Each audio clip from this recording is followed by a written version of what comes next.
Is everyone happy after some technical difficulties? Speaking of technical difficulties, the controller's not working again.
Yes.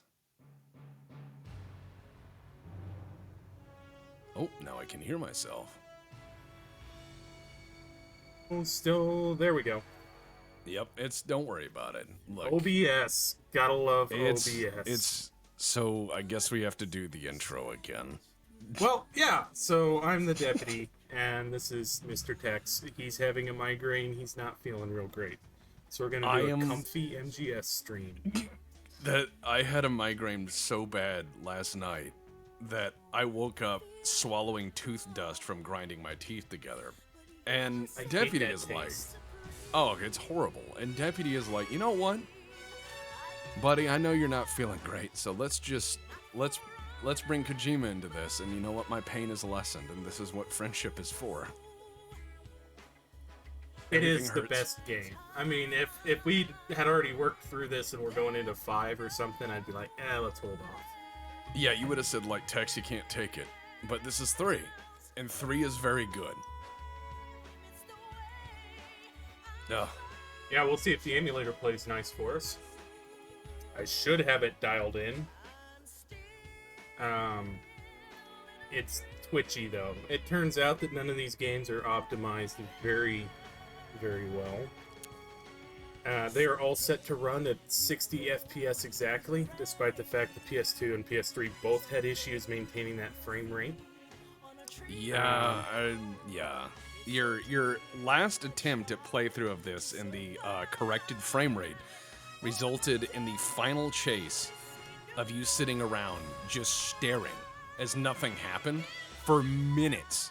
Yeah. As Eva and everyone else was yelling at you, and the motorcycle drove at what appeared to be 1 mile an hour. So it was amazing. With this, because I went back through the save games to see how it worked at various points in the game. With this, I've about doubled that frame rate at the last section. There's just so much going on, it's having a massive slowdown. And I recall there being a little bit of a slowdown even on the PlayStation 2 when I first played this, in that last scene, and then especially in the boss battle.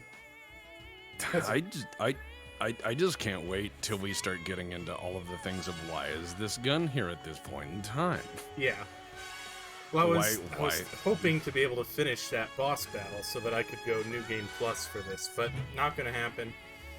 It is what it is. I've expected to have a week more than I did to take care of that. That's life, man. It is life. So with that beautiful rendition of Snake Eater, we will kick it over. You know, I would have changed the intro music if it were me. Yeah, you would have? Yeah, I would have made it like Something Stupid by Frank Sinatra. I think that would have set... Bring in the Clowns. Would have set... No, I would... Bring in the Clowns or Something Stupid by Frank Sinatra, I think, would have really set up what you're about to see. If you didn't know, you can fuck with the intro here, guys. Oh, yeah. Switch through different camo patterns that you have found in the game. They unlock on the screen when you found them in the game. You can also zoom in and out and speed up or slow down. Oh, so it's like a it's like any of those really bad action scenes in movies where they slow down and speed up every 3 seconds. Yep. I think that I would start this song with Something Stupid by Frank Sinatra, and then by the 5th one, I would do Good Night Irene by Leadbelly. Just like, we're jumping the moon today. How are we going to deal with the end? I don't know, I might kill him on the dock. Yeah. Might kill him on the dock. Might go beat him like, you know. Can I ask a question? Yeah. Can I make a suggestion? A posited suggestion. Mm-hmm. The bird from Metal Gear Solid 2 is the same one in this one. Probably. I just think that when that bird said that thing and Otacon got all sad because not a bullet killed his sister, but instead a knife, as is surely believable. Yep, super knife. 100% knife. Super knife, vampire knife did it. After the end of World War II, the world was split into two. East Oh, and good. West. Now the game's going to start preaching. I'm David Hayter. After the end of World War II, the world was split into 18 parts because it's hearts of iron. Somebody on the Hearts of Iron Reddit posted a map like, oh, look at this alternate World War II, and it was the actual Allies Axis and neutral for Europe in World War II. You're sitting there like, wait a minute. Yeah. Wow. Played out like real. As you know, it's common in special operations to fly a obviously marked specialist aircraft as penetrating enemy airspace. And of course, you use gunships and command platform aircraft as the same aircraft. Always. Because surface-to-air missiles were not a threat, of course, well until the 80s, as we know. Surface-to-air missiles were never capable of destroying even difficult-to-detect aircraft in the 50s or 60s. Never happened, famously. Ever. Ever.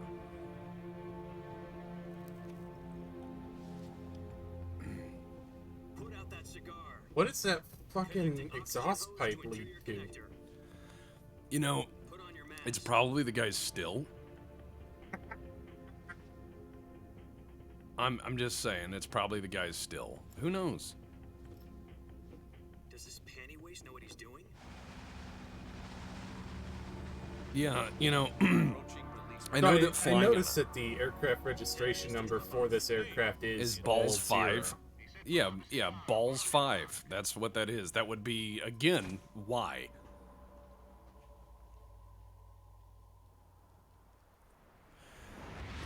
All right, Howdy. so chat says it's called American exceptionalism tax. I'm like, all right, that's fair. That's fair. Ooh, I did you love. see the screen go over his head? That was nice. Yeah, I did. We're gonna see a lot of fun stuff. As well, I know. When you jump into the Soviet Union, what you need to do is not only fly at high altitude over the radar, Yeah. but what you really need to do is jump into their backfield wearing a bunch of equipment marked by the forces you're working for, which will then be discarded. That sounds very smart. Yeah. You know, it went really well in Hungary in the 50s, so we just kept doing it. And why are we seeing through stuff? Well, it's called an emulator. Yep. We are emulating this. Certainly a Serb farmer never shot down a state-of-the-art stealth aircraft in the late 90s. Never. I love the response to that, by the way. We didn't know it was supposed to be invisible. Yeah. Here's my question. If you're dropping somebody in a jump that you've really never done before, why would the guy say one of the world's first Halo jump? That would be like having a coin made in the teens that said World War I on it. It's like just an anachronism in the same sentence. Uh-huh. Well, I mean, in that first scene, paramedic, one of our backup, is wearing an M65 in woodland camo.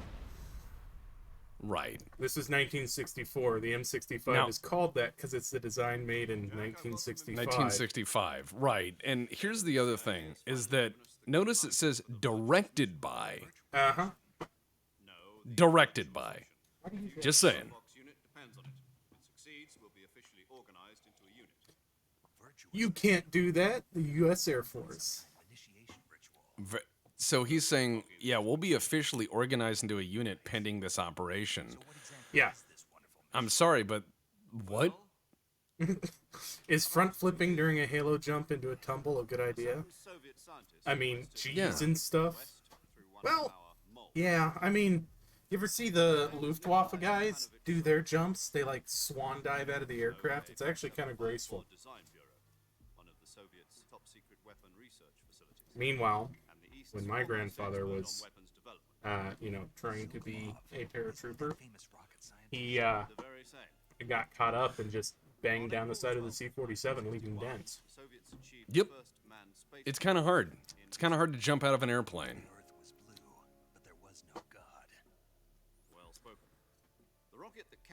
Yeah, no, they hadn't even done the AC-47 yet. The AC-130's it's incorrect. Yeah, no. This early era gunship was the C-47 or AC-47, Puff the Magic Dragon. Look, if you want a more of a semblance of historical accuracy in tactics uniform and more robust commentary on the military-industrial complex, there's always G.I. Joe. Yeah, G.I. Joe's great because I can wrap my head around the lesson, Although, well, half the battle, they tell us what it is. They tell us yeah. The other half's what a half mystery. the battle is. No. The other half is just fucking violence. That's easy. You always knew what that is. That's always there. It's a just, mystery. Right. A mystery. Can I get a snake fact, please? He does, in fact, eat snakes.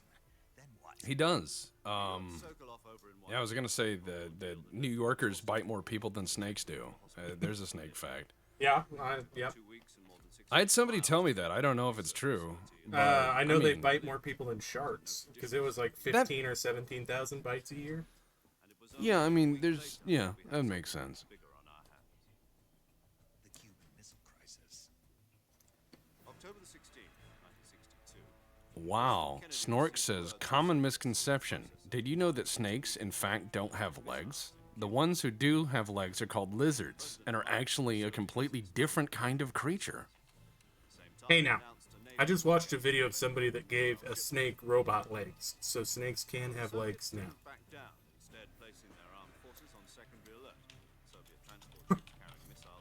We all masticate in the heat of Manhattan, Jimbo. He masticate. I wonder what happened to those guys. Oh, you know, it fell down a hole. That's just what happened to Team Masticate.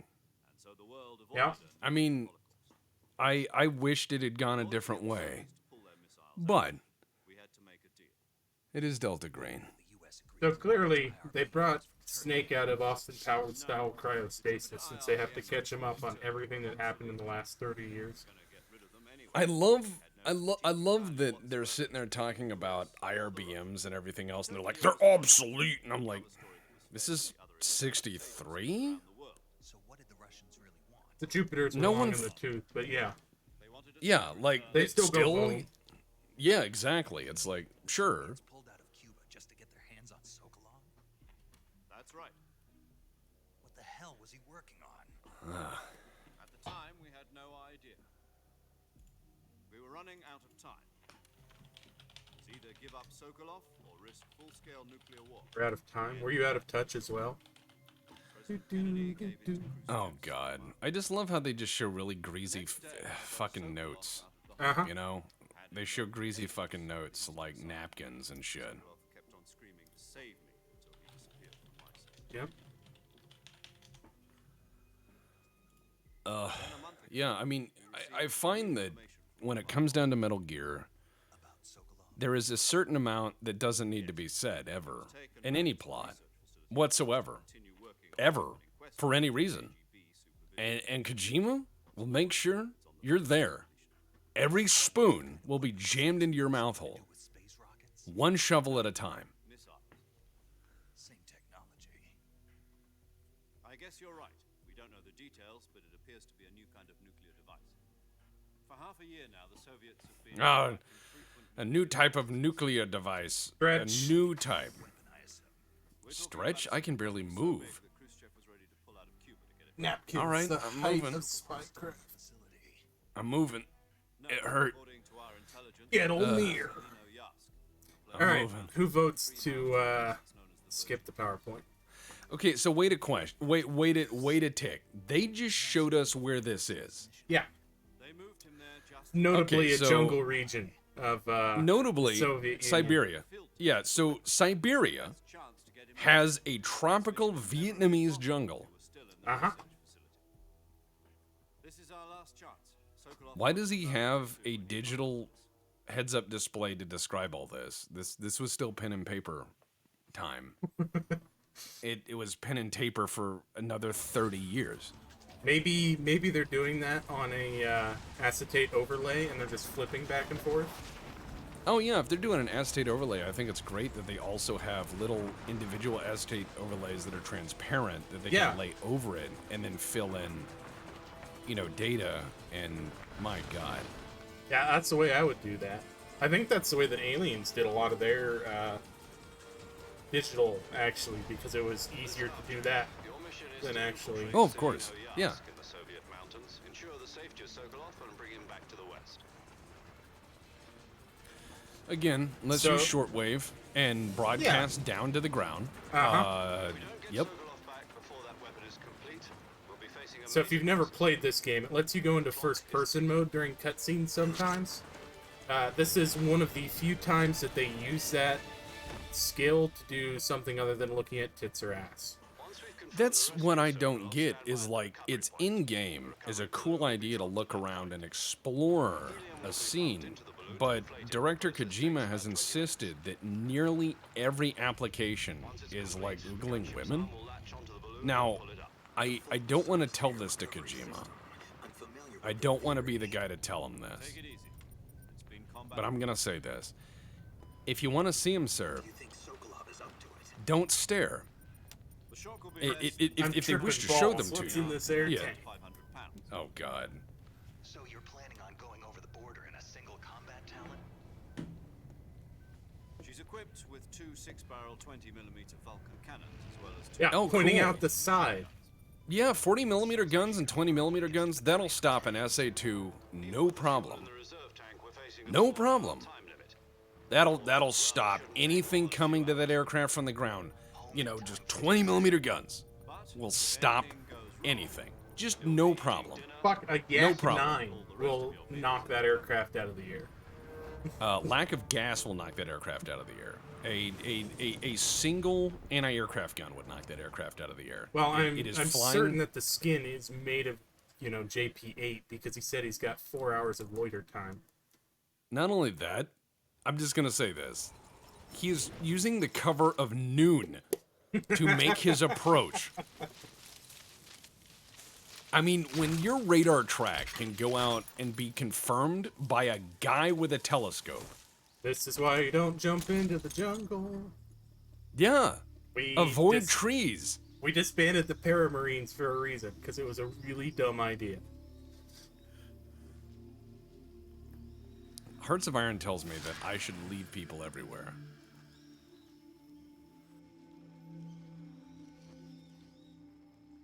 Yeah, shouldn't we have had this briefing before the drop instead of on the way down? Yes, we should have. Yep, there we go. Just dump all that shit. Nobody's ever gonna find that. I'm just gonna say this. I love the dramatic pull of things, and I think that's accurate, because I've seen lots of people do this when they think no one's watching.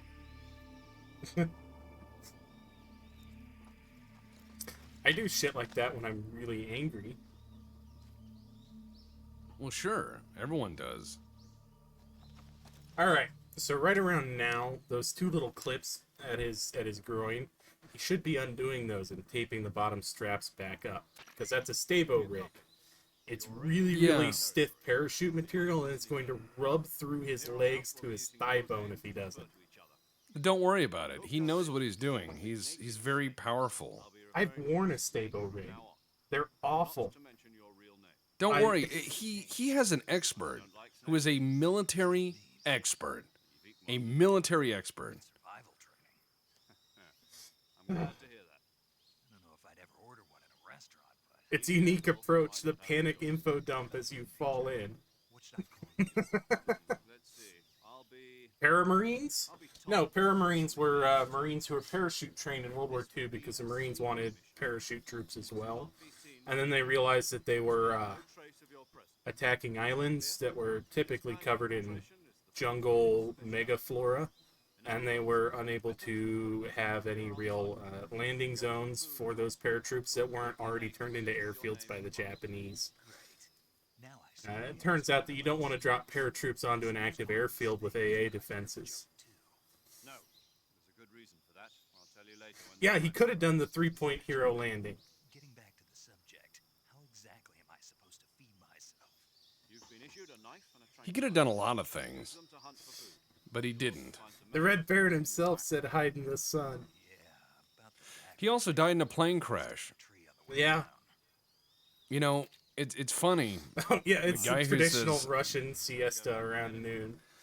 You know where it is? Well, I'm just gonna say this. What's kind of funny is the guy who says, you know, it's not the crate that matters, it's the man in the crate that matters, was buried in a box. So it's one of those things where it's all well and good when you're winning, but remember your lessons. War does not frequently determine who is right, but merely who is left. Risk violating Yeah. airspace, but I'll be. Why not? Worked on Crete. Yeah.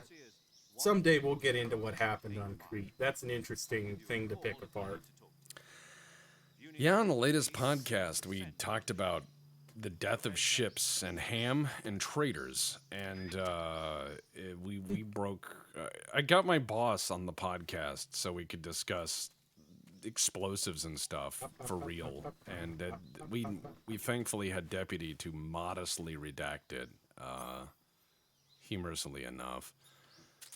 I love how he has calorie mate, because I've had that before. And it's like if a cookie and chalk had a kid. I just love how he does the T-Rex arm things with his knife. Well, I I'ma mean, stab you. maybe Yeah, he's got this. He's got this little T-Rexy arm thing, and I wouldn't carry a knife like that because I learned in the Boy Scouts, if you carry a knife like that and have yourself a sneeze or a trip, it goes into your heart, and then you die. Fine. Oh, Tirirana says they can't violate Russian airspace more than once. That's the rule. Just, Oh, you get you're the allowed one to have freebie? one.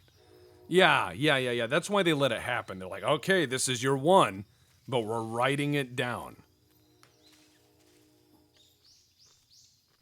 Climb in the vines. Climb in the vines.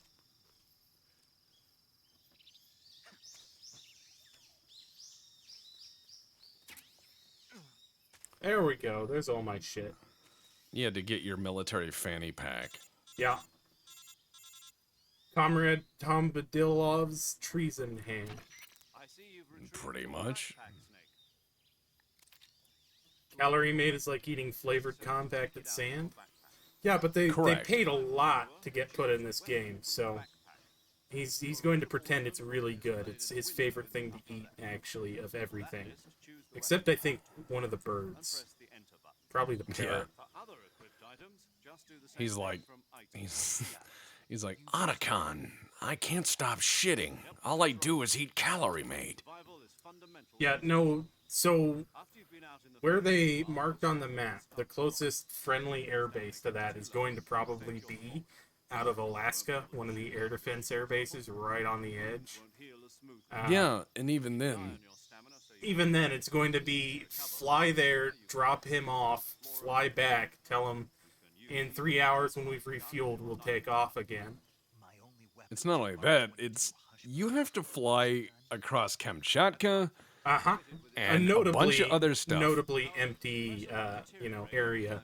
The Russians have Yeah, nothing in Kamchatka. And they have no history of shooting things down over it. So it's like, yeah, I think of in terms of antagonizing people. beyond what you're carrying now. Violating airspace is up there with don't do it. U.S. Army issue pack, field fanny, M1, one each. Covert actions. Actually, I think it's supposed to be an M1956 butt pack from the 1956 field gear. My favorite was the Thompson drum carriers for the couriers. Well, yeah, Presence in enemy You know the motorcycle courier Thompson drum carrier? I do. When the where the U.S. Army thought that every guy would have a Brody helmet and an Indian or a Harley and a Thompson. enemy know Yep. you're there. And that's how we'd get shit done. I knew a guy who had 2 of those, and he did 3-gun with a Thompson and 3 drums as a motorcycle courier. Brody helmet, everything. It was pretty awesome. It was pretty awesome. He even had the he even wore the cavalry gloves, all the way up to the elbow. Soldiers on covert ops like this one, he issued a potassium cyanide capsule. Tape it to your body so you can take it when you need to. How generous of you. Use it if you're taken prisoner by the enemy. Send you into a state of false death for And I'm gonna say this, like, as far as Thompsons go, I think we should bring him back. just take the revival pill. Oh yeah, the revival pill. Yeah, the revival pill. That's the one. But be careful. If you remain in a state of false death for too long, nothing will be able to bring you back. Remember that. I'll keep it in mind. You said this was a solo mission. You said this was a solo mission. Why would you not know that before the mission? Correct. You will make contact with Agent X, In your hand. or won't. One-man army. You need to know an ROE before you go in a place. You need to know if you can shoot everything that looks funny or not. This time, survival is of utmost importance. The first member of the support team will be You don't need a pick rail or M-lock on a Thompson. If it's within a 5-degree cone of the cut's compensator, you're on target. Pull trigger till empty. I thought you were gonna say if it's within 5 inches of the cuts, it's just gonna detach it. Nice to meet you. Yeah, that's fair. As in a medic who can I Aren't you going to actually found a Remington Auto 5 that had been cut down to 18 inches and had cuts on it. I was Dude, sitting there those going, cuts compensators are nice. regular Captain Nemo. or Remington R11 rather. Yeah. copy of the Auto 5. I'm sitting there going, man, that would be a cool as shit, 1930s riot gun. Yeah, it would. I had I had a friend of mine who had he was a friend of a friend. He had a Colt monitor with the cuts on it. Uh-huh. And that thing was absolutely controllable on full auto. I was like, holy shit. That's right. It also records the state of your health. Yeah, You no. don't need a weapon light. Boba is saying you need a weapon light with a Thompson. I guess he's not shot one. You don't need a weapon light with a Thompson. Shoot it. The Thompson is the weapon light. Yeah, you'll see with strobe effect where everything is very quickly. Boss is? She also helped me plan this mission. She and I were at SAS together. I don't think that's how they say that. How many years has it been? No. That's right. Why are they just doing a party line call in a war zone? Talk to me. Let me hear your voice. It's been 5 years, 72 days, and 18 hours. You've lost weight. You can tell. Jesus Christ, Snape. That's a little stalkerish. I know all about you. Yeah. Well, I don't know anything about you. Contribute to What's Colt's that totem? supposed to mean? Why What does did that this even appear on mean? the Yeah, outside? I'm not familiar with that That was on one. a top secret mission. Well, I'm gonna say this. Praise Zorg. You didn't But need I'd me. be like, madam, I know you're like the mother of special forces or whatever, but I'm sure you appreciate the irregularity of you making a private radio telephone call to me in a war zone while I'm The rest you fucking needed to working it. learn on your own. What the fuck? I don't have time for emotionally compromising information How right to now. think like a soldier. I'm at Ring, work. Ring, ring, ring, ring, banana phone. A soldier needs to be strong in spirit, body, and technique. And the only thing you can learn from someone else is to Ukrainian mines in I don't know. 1928. So I'll let you figure that out. But mine is clocked at 1,100 rounds a minute. They're the same thing. I can't teach you how to think. You'll just have to figure it out. And I'm gonna for say yourself. this. I mean, It's not a this- beret, it's actually a Just bandana. because soldiers are on the Yeah, same she side does the bandana thing. doesn't You mean take it they at the always end. will That's be. kind of the Having passing personal of the torch feelings about moment. your comrades is one of the worst sins you can commit. But as far as it goes, Politics like, you face on the battlefield. she's an interesting And character. politics She's are one of the everything. more interesting They characters change Kojima's along ever with made. times. Mm-hmm. So of Yesterday's course he good killed her becomes tomorrow's sadly. Is that Well, yeah, and a little bit No, it had creepily. nothing to do with you. Well, here's my I already question. told you, Jack. Oh, how's the I was on head? a Diggs, top it's fine. I can barely read soldier chat. has to I have follow one eye whatever orders closed. he's I'm given. reclined. It's not his place to I have the question you, microphone over but where you're I'm looking for a reclined. reason to fight. I can see You're a dots natural-born when I move fighter, my eyes but you're around, not quite a and soldier. I have the A feeling soldier is a like political the tool. world has ended, but it didn't That's claim doubly me, true if he's a career and I'm just soldier. kind of poking through the Right and remains. wrong have no place in I his got about life. an hour and a half He of has sleep, no I think. enemies and no friends. You don't But yeah. think that Only the Emma mission. deserved to die, You Purple? follow the orders you're given. Wow. That's what being a soldier I think is. she deserved to I die. do whatever I have to. I had to get the carry job that bitch done. through the entire I don't flooded think level. about politics. Oh, It's not God. the same thing. It's Diggs, say the Sooner line, or later, chat. your conscience is going to bother you. In the Sorry. end, As I far didn't- as you it have to goes- I didn't mean to cut you decide off, whether to live as a Tex. No, it's soldier or fine. just I'm another rambling man because with my a brain gun. has had like There's a boiling saying in salt Orient, poured into it. loyalty to the enemy. Here's what it means? here's my opinion. It means devoting Simple yourself as. to your country. Mm-hmm. I follow the president and the top Let's brass. look I'm at ready all to the die women for Kojima what's wrote, necessary. and The what can you president and the remember top about brass them? won't be there forever. Once their terms are up, others will take their place. I Hmm. follow the will of the leader, no matter I'm who's waiting. in charge. People So are the let's ones who see. dictate We've the got mission. Meryl, Then who does? who was The times. lesbian because the People's government made values her change so, over time. but then not Okay. So really. do the leaders of a country. Right? So there's Um, no such thing as an enemy we've in got absolute Emma terms. Emmerich, The who enemies we fight died. are only enemies in Uh-huh. relative We've terms, got constantly changing with the May, times. who just disappeared after one week. As long She as gets we like have a couple loyalty lines to in the 4. end, there's no Uh-huh. point in believing in Ginormous titties anything, on even in everybody, those we yeah. love. And that's the way Average, soldiers supposed to think. above average, but The not only not thing we can not believe anime with style. I will give him that. absolute Not certainty enormous. is the mission. I don't know, It's man. not Have you seen enormous. Eva? enormous. But do me a favor, Eh, What is I it? call me Snake.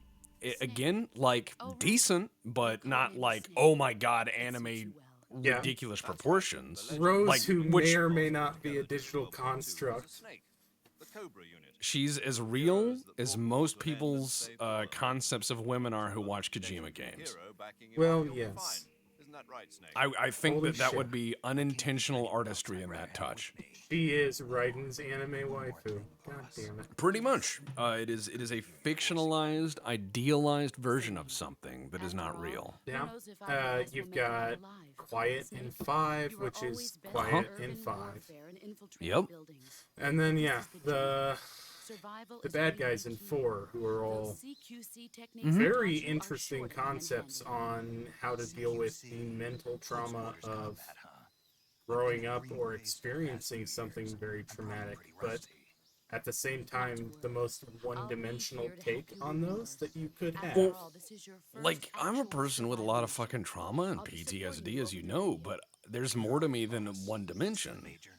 And I find that painting people who suffer as like robots is crazy. Yeah.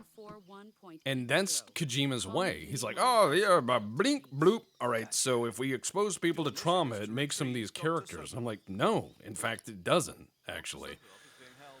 But when it comes down to Kojima's women, and you look at how they're written as characters, All right, guys, they're I'm skipping the rest of this. Please, I don't need a movie.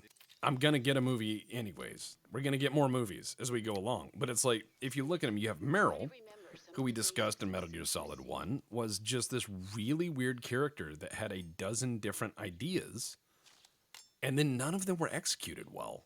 And then you have the lady from the second, who serves to give you a SOCOM and then die. And then you have... I mean, seriously, it's just one after another of either people you rescue or people who are just weird. And the strongest of them is in 3. Eva is better written than most of his characters. And the boss is more compelling and interesting as a character, but it's just wasted.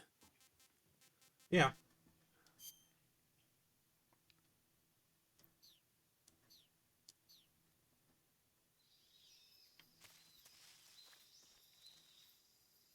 Camouflage.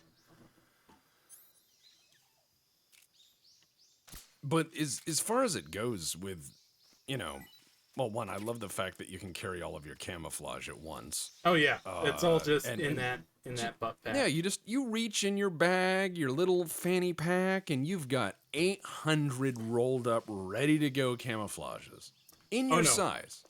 Doc Hammer does better than Kojima on this. Oh wow, that's a slowdown.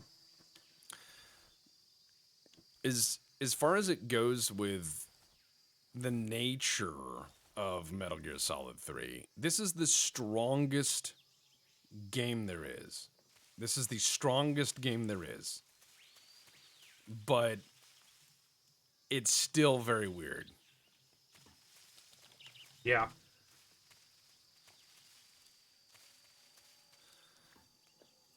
And yeah, Jack, I think you're right. I think that's swamp. Sorry, Giant my Russian's a anaconda. little rusty. My My Russian's anaconda very rusty. don't- In fact, the only Russian I can remember offhand is "Я ничего не знаю." Yup, tvoya mat. Fuck your mother too. No, it's like I speak some, but all I can remember is I don't know what you're talking about. That's the one that rolls out. Yeah, I mean, that happens. I know how to read warning, and I know how to read the ballistic charts, and I know how to read all of the instructions. And I also know that welding in Russian plants is an interesting concept. Especially when it comes to AKs. Like, AKs, fucking brilliant. Oh, yeah. What kind of crocodiles do they have in the Soviet Union? Oh, they're gadrils. They're the Indian subcontinent variety. In Siberia, it is Yes. common, I suppose, in the Gulag archipelago of the Soviet Union. They were like, worry that you will run into crocodiles. I don't think he's because they will actually eat asleep. you. No, I think he's fucking with you.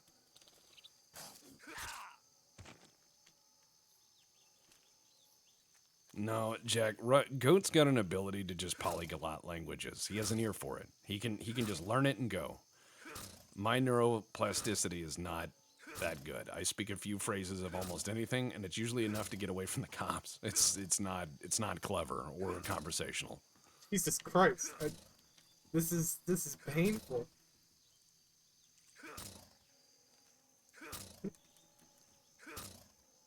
No, you ever wow. I Snake. just put like 15 holes in that fucking crocodile. Yeah, this is that famous Siberian whistling gator. As it moves around, you just hear That is a tough fucking gator. yeah, as it walks around, it sounds like a kazoo now because you've just stabbed it 100 times like it's full of cocaine. Yep. No, no, Yeah, and- no.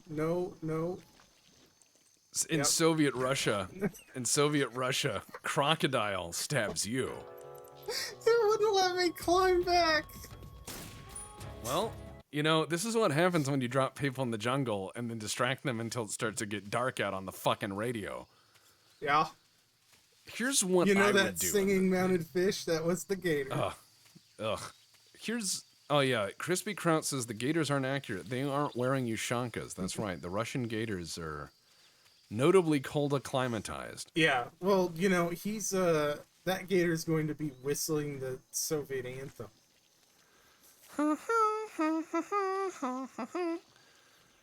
You know what's really fun that I think is that like when the Soviet Union fell, the State Airlines Aeroflot had to change its logo, Yeah. right? So all they did was change the color. They just kept it. They were just like, "Dad!" It's different now. And I'm like, you know what? That's called brand name recognition. They didn't new Coke that shit. Oh, hell yeah. That being said, my favorite airlines that I have a list of airlines I actually want to fly on that I know I will not because I am a pussy. But one of the ones that I am very fond of wanting to fly on is Air Koryo, the North Korean airlines. I was about to ask. I've heard very sketchy things. I read a blog a guy wrote. He is an air fan. He flies on all the airlines and talks about them. And he said of all the airline planes in the world, he had not flown on an IL-76. Because And so he everybody tried- pulled them out of service except for that. Right. So he went around to all the airlines and tried to fly on an IL-76, and he found out there is one airline that still has them. And it's Air Koryo. So he found out to get into North Korea. And now, mind you, I'm saying this as somebody who was banned from North Korea's Twitch platform. And they're also very upset that I told the world they have a Twitch channel. But I don't care. As it turns out, you can get banned from North Korea's Twitch by telling one joke. And the joke went like this. They said, "What do you think?" And I said, "I think that it is very hard for the leader." And they said, "Why do you think it's hard for the leader?" And I said, "It has to be hard to be the only fat kid in the country." He didn't like that. So, ow, laughing hurt. Why did I do that? Oh, yeah. Okay. North Korea has a Twitch. Oh, yeah. I actually showed their Twitch and link in the Warhammer episode. Oh, God, my fucking head hurts. All right, I should not have laughed. I'm closing my eyes. Yeah, I close can your hear eyes the for a boss. bit.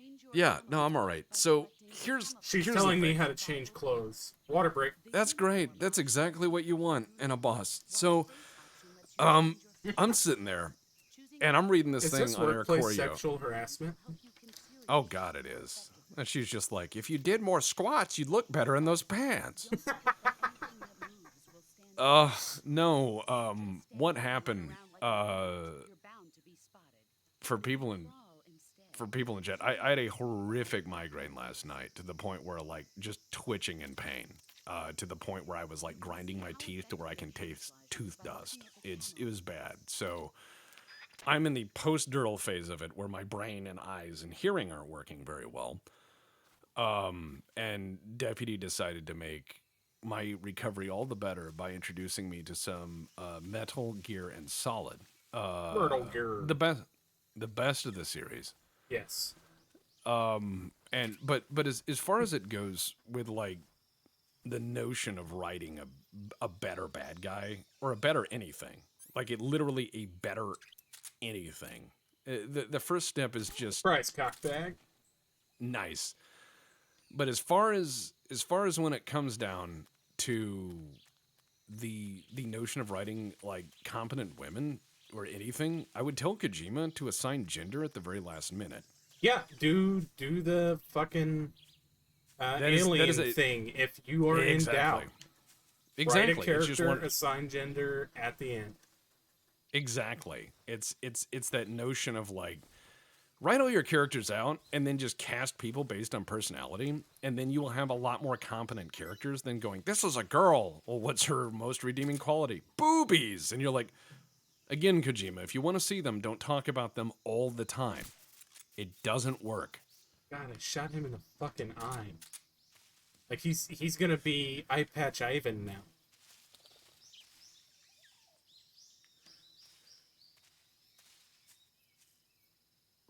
But when it comes down to writing a character, it's like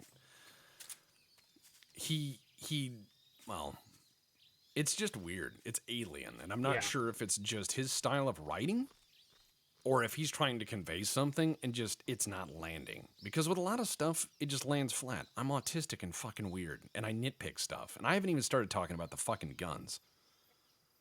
Well, yeah, that's how people, they ask me, oh, why do you know all this weird esoteric shit? Well, I'm fairly good at research, and I have no control mechanisms, so...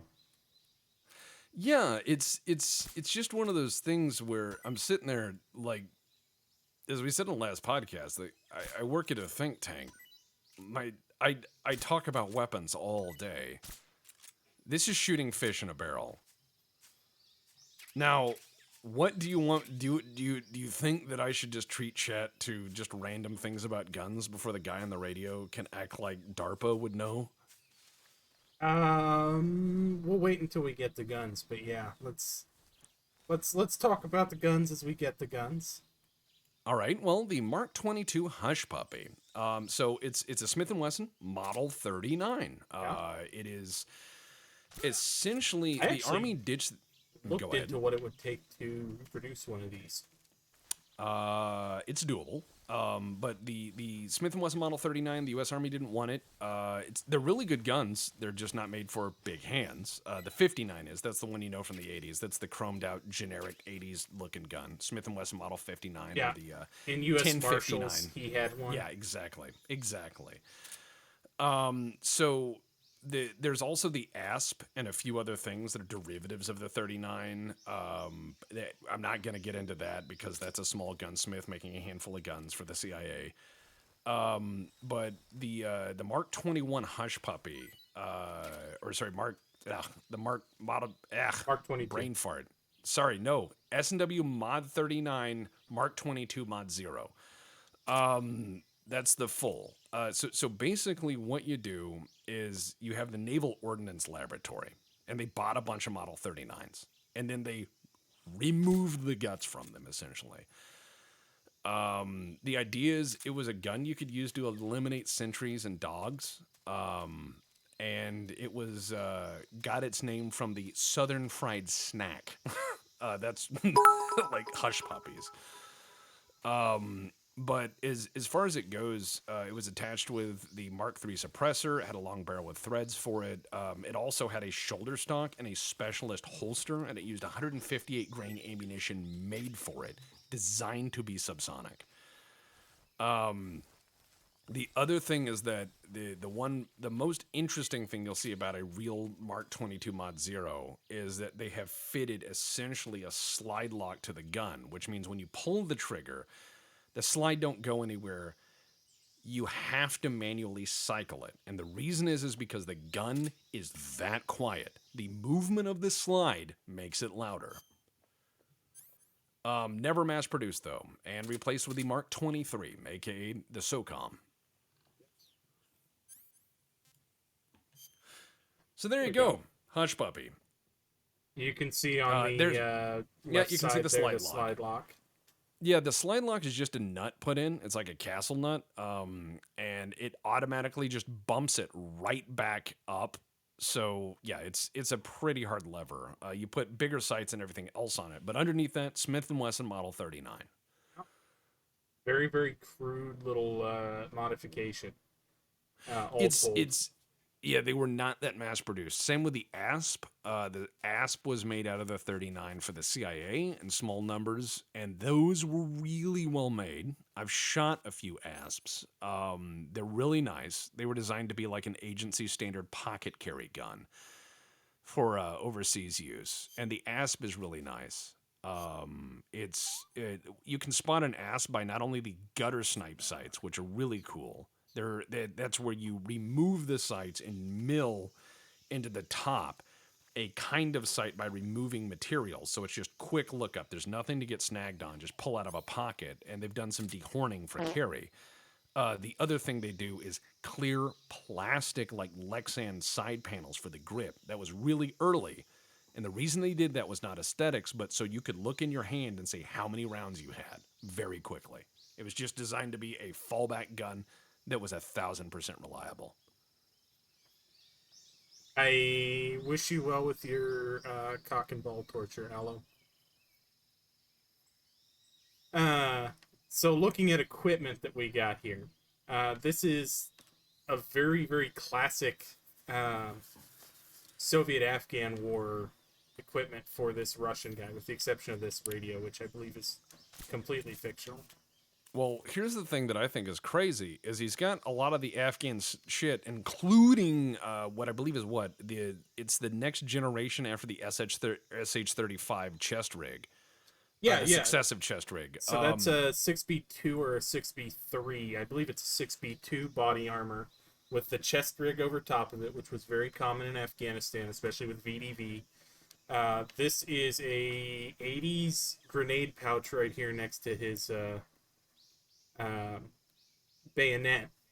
And then he's got the bread bag over there. And I can't flip him over onto his back, so I'll have to shoot somebody in the back so they fall forward. The Sun Bunny suit is correct for the era, although it didn't have like these reinforced knees and shit. And this is actually one of two. This is KZS, which is a two-piece suit, was made out of a very rough like burlap. It was like burlap and canvas had a horrible child that couldn't read. Yeah, yeah. It was like the material that flour came in the 20s. Yeah, it's really industrial material. The much nicer, because they feel like fucking pajamas, they're out of a very nice cotton material, is the white Sun Bunnies, single piece KLMK suit, which I believe actually is the one that includes a hood. That's what you'd prefer to have. And despite being like lime green with white gray blotches on it, and they're digital blotches. They're squared off, although they just did that. There wasn't anything digital in the creation. That is actually wildly effective in dappled forest like this. And Vietnam jungles. And so the thing is when you look at these like choices and weapon systems, like yeah, the Hush Puppy's neat and all, but this would be early for even this era. Yeah, like if you yeah. I don't believe if that I the wanted 39 something, was even common at this point in 64 yet, was it? well, the thing is that when you look at if you look at the issuance of guns, the Mod 39 reached its early army acceptance in the 50s, where they were trying to basically replace the 1911, like lighter, faster, more reliable, still a single stack gun. It's a 9mm instead of a 45, but they were just trying to get that next gen gun, and it never materialized. Like the army played with them for a while, and were like, "Go fuck yourself." The Mod 39, if I remember correctly, is 53 or 54, and it ran until the 80s, where it was replaced by the 1000 series. Yeah. Because Smith & Wesson numbering is fucking, it's on crack. Well, yeah, it's one of those things where the Model 39 would be the first gen, and then if I remember correctly, second gen was 439, and then third gen was 639, and then there was the 5906, and that's the one that people remember from the 80s. The 5906 is the big bitch that has just big stainless, huge chunky, and by then it looked like just another generic gun. But the Mod 39 is a good gun from Smith & Wesson, and if you can get one from the 50s and 60s, the QC on them is amazing. And there were a handful of them actually that were converted to shoot wad cutter ammo only for silhouettes. So there's a lot of really neat ones out there. They're just not as popular because it's not a high capacity 9mm. Yeah. It's not a Wonder 9. But they're really well made, and the magazines are really interesting. Every one I've seen I've really liked. The only problem is I have these giant ham hock hands. And Yeah, same that little problem I've gun... got. Yeah, I was speaking with someone in the aux. They'd made a video about how to show off a BattleTech miniature they'd painted. And it was really funny. And so when I see people in the aux who make videos or whatever else, I talk with them. Or if I see people make art, I'll say hi. I'm very busy, but I always try to say hi and say hi to people who are creating stuff. And she was saying that she had a J-frame. And I said, my God, I wish I could use a J-frame. Oh, yeah. Because there's so many nice J-frame guns. It's just that if you put a J-frame in my hand, it would look like I was holding a toy that had come out of a vending machine. Like, it is completely unusable. So I bought a CZ82 because I found one for about $300 when they were still pretty good prices. That's a nice little Makarov-sized double stack 9mm Soviet. And first time I went out to shoot that gun, I realized that I could only get 2.5 fingers on it. Yeah. I had the same I problem was with the shooting PPK. a Mark 23 once, and somebody from across the range is like, that's a weird looking USP, and they get up close and they're like, oh fuck. Yeah. Oh, Sharamir, I've seen a few Calibris. There's a guy in the Legion who has one, and he's the guy who actually posted the video on the picture on the internet, if you've seen, where someone, I believe, taped a Calibri to an AR-15 as an underslung. That's him. Yep. He's in the Legion. He picked it up for not a lot of money. I've tried to find him ammo a few times, and while I know a few Calibri ammunition makers, the price is essentially its weight in cocaine in terms of what they would charge. That would have hurt. And I know a guy who's a fucking lunatic and makes paper patched bullets for people's Martini Henrys for silhouette shooting, and people will tell me you can't find Martini Henry ammo, and I'm like, no, I know a guy who fucking makes Martini Henry ammo. The question is, are you willing to pay $5 a cartridge? Yeah. The answer is no. Night Owl at it again. My God, Night Owl. Thank you very kindly, sir. Well, there we go. There's the first 2 murders. Nice. As far as it goes with... They asked if we had to create a BDU for the BPL and the auxiliary, what would they be? Ooh. Now that is an interesting question. You could have a lot These of are fun questions with we like. These are very good questions. Let's entertain that. Okay. So I kind of despise the way that modern uniforms are built. I would probably go for square pockets on the chest like that, but turn them inward a little bit like the jungle fatigues. Long tail so that it can be tucked in, or if you're long-waisted, it doesn't pull up and you don't get fucking chiggers above your ass crack like I do. Yeah, long tail tees are definite. Long tail anything. Yeah. Is great, especially if you sit and stand and move around, because you'll slowly pull your shit out and you will have no coverage, and then you'll get, again, chigger bites on your back, other sorts of things. Long coverage is a godsend. Depends on what we were doing on pattern. Tiger stripe is classy. I would probably, for general utility, garrison, and some light combat use, go with a dark olive drab. I hate kind of the stone gray olive drab that everybody's gone to. And then I would, because I've done this on several of my shirts now, I would also find World War II or Korean War era parachute camouflage in the rayon silk, and I would use that as your collar liner to prevent chafing. All right. Just That's for not bad. just for the G. Just for the G. I like that. What I mean, these are all very fancy. My response is not going to make anyone happy. But I'm going to go off of what works. It's not going to make people happy though. I'm going to list the items and you are going to realize what I'm saying very quickly. Okay. M1917 helmet. Gotcha. OD shirt, comma, pattern 1. OD trousers or puttees. Leggings, trench shoes, service coat, and trench coat.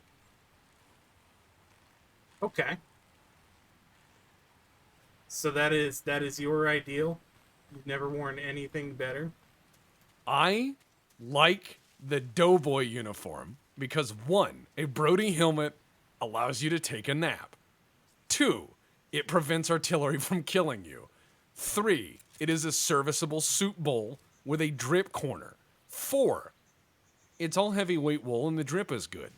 5, no one says doughboy uniform looks like trash. 6, it's stab proof in places. Yeah. No, the Doughboy uniform is classy as fuck. It's not only that, it's name the last heavyweight uniform that you could jump through barbed wire, waist high mud, anything through, and it survived. You have World War II uniforms being moth-eaten by the Pacific. You have Vietnam uniforms falling off people. You put a doughboy uniform on people, they will die before that uniform creases. The high calling, that is a very classy look as well, which we've had that conversation in regard to. Well, it's not only that, it's a uniform that's actually designed to keep you not fucking wet. Well, yeah, it's oil skinned fucking wool. Yeah.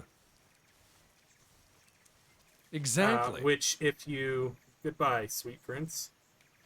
Oof. That might not be a murder. He's still got the little Z's. Well, when he wakes there up, he he's is. gonna have. Yeah.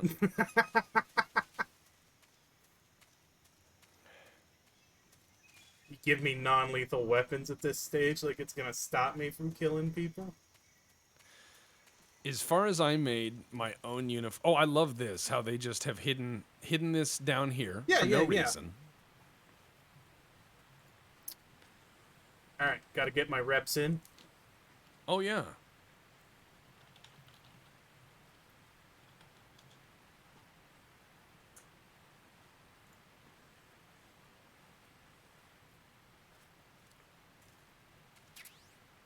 Yeah, there we go.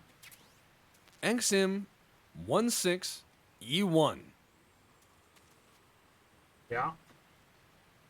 Hold on, we got to call DARPA about this. Please don't. No, Please. We gotta. Oh God! All right, let me beat him. Let me beat him. Yeah. Please let me beat him. All right, Colt Model 603. Colt Model 603, aka XM16E1, 1963 to 1967 mass manufacture, as seen in We Were Soldiers. Thank you very much. All right. Ow, my head hurt. Fuck. All right. I can't call listen. him yet. I haven't officially met him. Good. I beat him. So non-lethal is a challenge in this game. What is a really, really insane challenge, and unfortunately this emulator does not work well enough that I can try it again, is to do a no tranquilizer gun non-lethal challenge, where you can't use the hush puppy. Oh.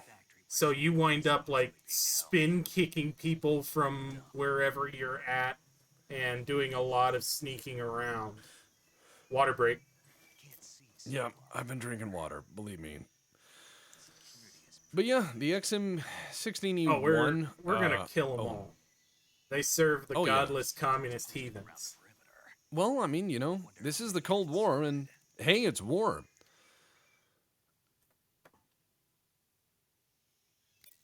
Your objective. I mean, PPQ Purple says, why would you care about how many enemies you kill? Aren't they born to be killed by you? They I exist agree. solely for my entertainment. Your mission is to bring Sokolov back alive. He must But yeah, not the be exposed to XM16E1, as far as I remember, that's the one that puts the Ford Assist in it for the first time. But yeah, the Colt Model 603, that is what that is. And if you want to go buy those, you can actually go buy Vietnam-era 603 uppers, but good luck. Is that all? Yes. Understood. Beginning my approach to the target. As we all know, Ford Assists are good ideas. Or, if you're a man of wealth and taste, the Let me- 604 is nice. Let me say this about the Ford Assist, if I may. If your rifle fails to chamber a bullet, and there is something wrong with that bullet, the Ford Assist suggests that the correct course of action is to use incredible force to hammer it into place. Yeah. Even if that cartridge is destroyed, defective, or poorly designed. Or the barrel or chamber are obstructed. Yeah, there's no good case for the forward assist. Especially when they've got the dimple that you can put your thumb in if it just doesn't ride home. Right. In fact, here's the best way for a rifle that's having a problem chambering a cartridge. Drop the magazine and pull that T-handle.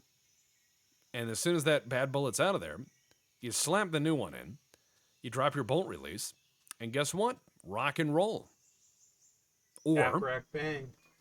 Or your corrective measure could be to smash that button until that cartridge is forced into the chamber, and then wonder what happens. And hope, just hope, it's not a defective cartridge or an obstructed barrel. Rapidly disassemble an aluminum upper firearm when it's an inch from your face? You don't say. Yeah, as it turns out, aluminum takes explosions and out-of-battery detonation and many other things a lot worse than steel does. I've seen guns like an M14 that you'll have an explosion in an out-of-battery detonation that's bad enough to destroy the wood, but no metal flies off into people's eyes. Yep. Aluminum doesn't do that. It becomes shrapnel very quickly. Oops. Uh-oh. Oops. Just one loud 5.56 round. Now, where are they getting 5.56? It's an excellent question. So I don't think the Wildcatters that made the fucking cartridge are gonna be, reloading it for them. No, and Commercial 223 is available internationally, but outside of North America, it's kind of not around. But yeah, it's one of those things where, as a gunsmith, I can tell you, have I ever seen AR-15s come in with some fuckery as a resulting of Ford Assist? Yep. Yes, I have. It's not as bad, though, as the guy I saw with the Kel-Tec that put 22, 23 rounds in the barrel. I don't think that one left. Squeeze again. I don't think that one left. Squeeze again.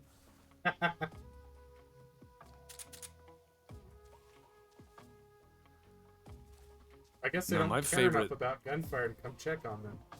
No, they might die. What was that? What's that noise? Oh, must have been the wind. Yeah, who is that? You should come check. But as far as like gunsmithing, the most annoying thing I ever got was what I like to call box of gun. It's where someone started a project or took something apart and then goes, help. And normally the excuse I got was I bought the gun like this and I need to see if it's okay.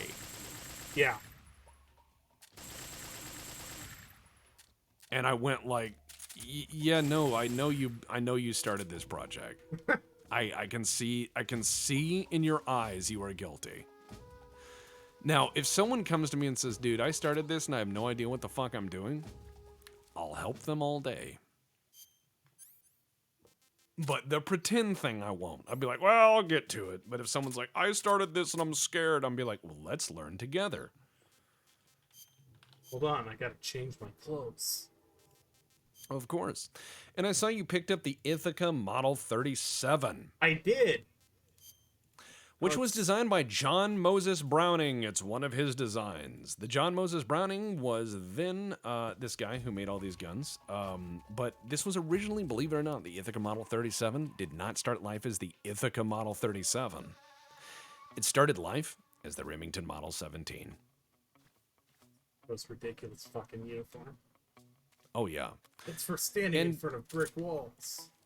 Oh, yeah. And so the Ithaca Model 37 was designed to, like, compete with the Winchester, I think it was Model 1910 or 12.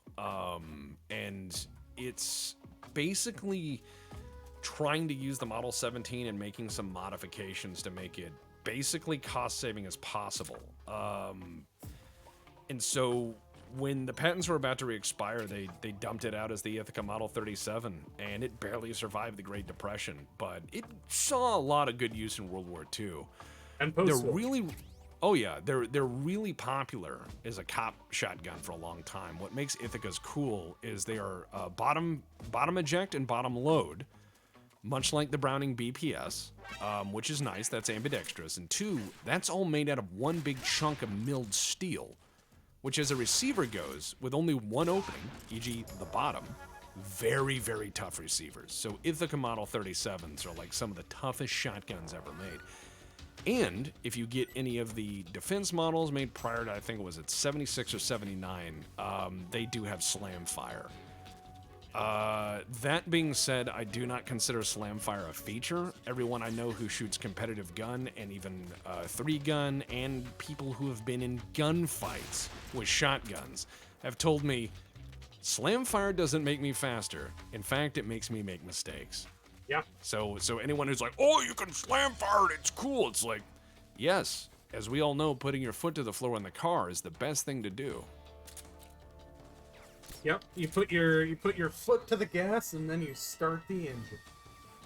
Smartest thing to do. With the clutch down in first. That's how you start a car. Pretty much. But no, Ithaca Model 37 is a great fucking shotgun. What is Snake's Wrist doing? It's braking is what it's doing. Exactly it is.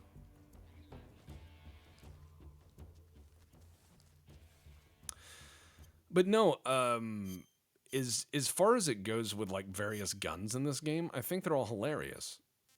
I think they're all absolutely hilarious as choices. I like, okay, stealth gun, yeah. Okay, the Hush Puppy, it's early.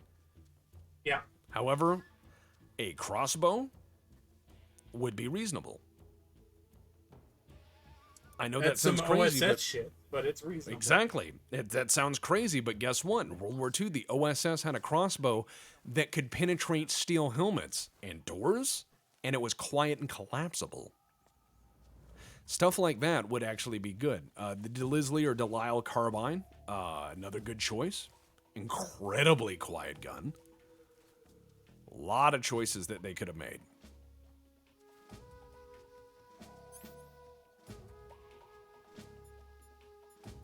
I mean, the XM16E1, technically, Yeah, I would have preferred instead of the E1 to see a Bolt 601, because those 1961 is when the Air Force started playing with those. Right, That's that would be couple more years. Yeah, to get shit it's a down. couple. It's a couple more years as well to have things missing, like missing and out in the world that could be acquired by these guys. Yeah.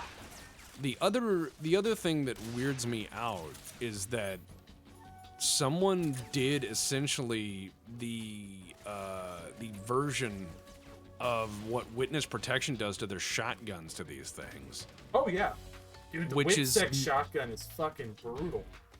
Right, and so I'm wondering, like, I think Sokolov why? was in that room. Oh well. Yeah, he was. Aw. I didn't think Way it to would end spawn history. him until I went by. As we all know, someone can scream "ugh" after being hit with a grenade. Snake, you can't do that. I do like that they got the Colonel back for that line. Vision mailed, exactly. But I mean, I would have gone even further. I wouldn't have even put a 601 out there. I would have done a Dutch AR-10. Yeah, or Portuguese. Exactly. Those things were out there in the world and acquirable. I think that would have been more interesting. I would have put an FNFAL in there. I would have put several AKs in there, including weird AK prototypes. Yeah. Let's Set see. me Model B or Model A Stuff like that, yeah. instead of the especially if it's HKG3. right. I think that stuff like that would be really interesting to put in the game as just background stuff. Hallie, on the thoughts on the Ruger and SR-1911 versus the Springfield Armory. They're both all right. I've shot both. I've handled both. I've worked on both. If you're talking build quality and yeah, okay, if you're talking build quality and this thing called a functional warranty, Springfield Armory all day. I've never had a Springfield Armory gun go bad on me. I've had a Ruger GP100 go back 4 times, and every time Ruger told me that I had a problem with it, it was my problem, and that Ruger guns don't fail, and that the GP100 is tough as a tank. That's really fun to say when the trigger pack pulls out of the gun when you pull the trigger. They told me that that wasn't a problem that Ruger had, and when I talked with other Ruger owners, I found out sometimes, in fact, that did to their guns as well. The 3 times I sent the Ruger back, or 4 times I sent the Ruger back, every time they blamed a different thing, and I just went like, yeah, that's not QC, guys. Yeah, there's serious problems with something here.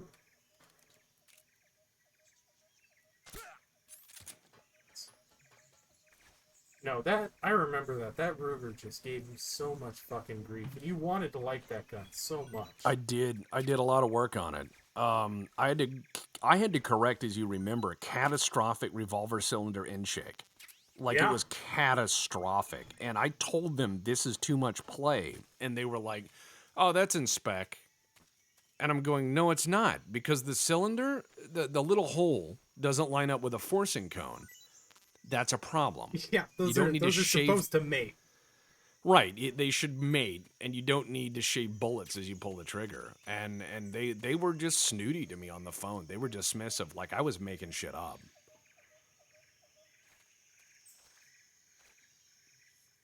But yeah, the Bully Snake, the Speed 6 and Security 6 are both really good guns. Those older Rugers are really nice. I knew a security guard who had a Speed 6 for about 10 years. Never gave him trouble. Not once. So people hate a lot on, the old security guard with a giant fucking nickel-plated Ruger on his hip. But there's It's from the something right to- era. Well, there's Yeah, it something to be works. said for a very visible patrol with a very visible armed deterrence, and that's what you get with a firearm like that. Oh, yeah. And it's question on CZP07. All right, so depends. CZ used to be fantastic. I own a CZ75 that was made in the Czech Republic. That's a I own great gun. CZ82 that was made in Czechoslovakia under communist rule. Fantastic, even with the communists. I've shot CZs that were made on that same line, CZ75s, everything on the communist line. Great fucking guns. The only issue, believe it or not, is that you basically have this weird QC thing going on with the CZ plan. I know a lot of people with CZs, especially modern ones. I know Diggs bought a CZ, one of the newer ones, and it just didn't work. Like, the gun didn't fucking work when he got it. I had a CZ Omega that went dead trigger within one magazine, and I sent it back to CZ, and I do this thing sometimes when I work with other Smiths or what have you, and it's called marking parts. And I'd recommend you do it. So I marked my parts, and they replaced all the internals, and were like, okay, we fixed it. And I said, no. And this was before CZ actually bought Colt. I have no idea what they're doing, but I spoke with a guy who used to work at the CZ line, and he said the problem is that there's some connector bars in there that they use in the PO7 that are very similar to others, and perhaps some of the parts got swapped. And I just went like, okay, here's why I like Glocks. They shoot them when they leave the factory, and if they don't work, they don't sell it. Now imagine if I'd needed that gun and the unlikely opportunity that would, present itself to place my trust in CZ in that circumstance, and I had never tested it. That's bad. That's horrifyingly bad.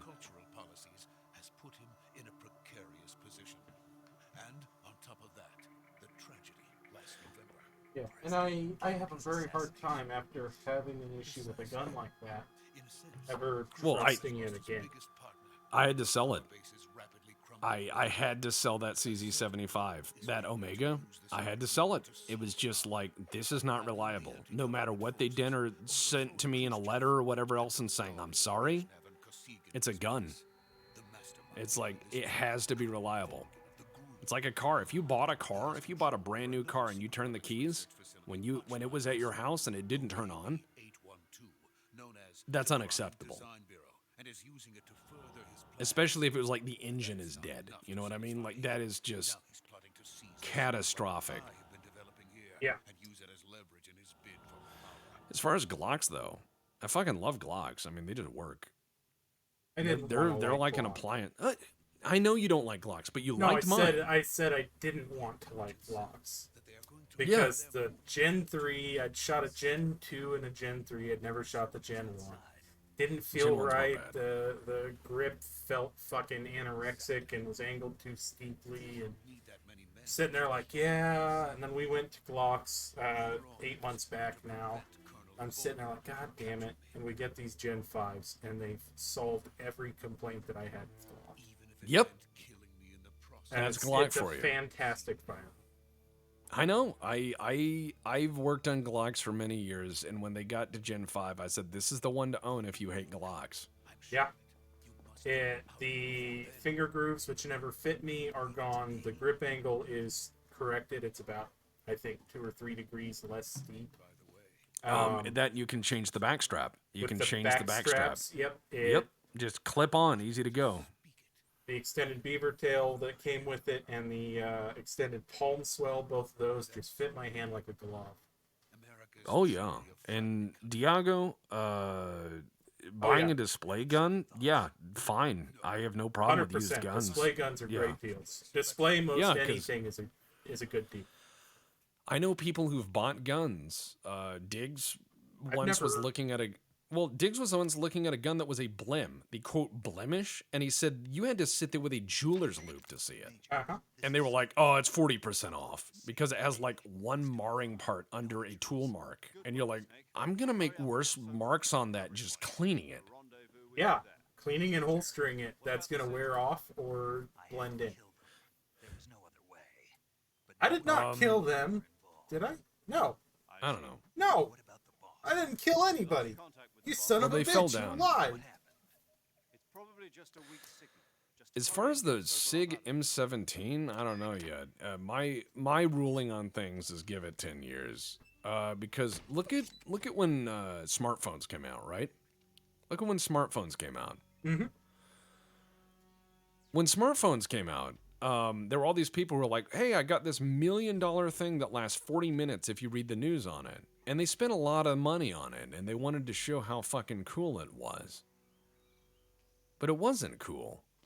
It was just a sad computer you could bring, and it would have power for 45 minutes. That's it. You don't want to be that guy when it comes to guns. Because unlike the phone, well, the gun might become extremely necessary. And like a phone you wouldn't trust, that isn't reliable, has no signal, you can't open, can't make calls with. Why would you trust a gun that isn't reliable? That guy, like, is leaving a trail of sweat and squeaks when he walks. He's wearing a fucking latex trench coat. I don't know what his deal is, but I know that trench coat was probably made for less than $1.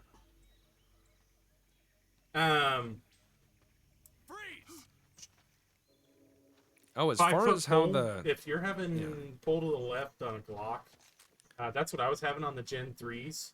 Look at the Gen 4 or 5, play around with backstrap options, and it'll probably fix it for you. It fixed it for me.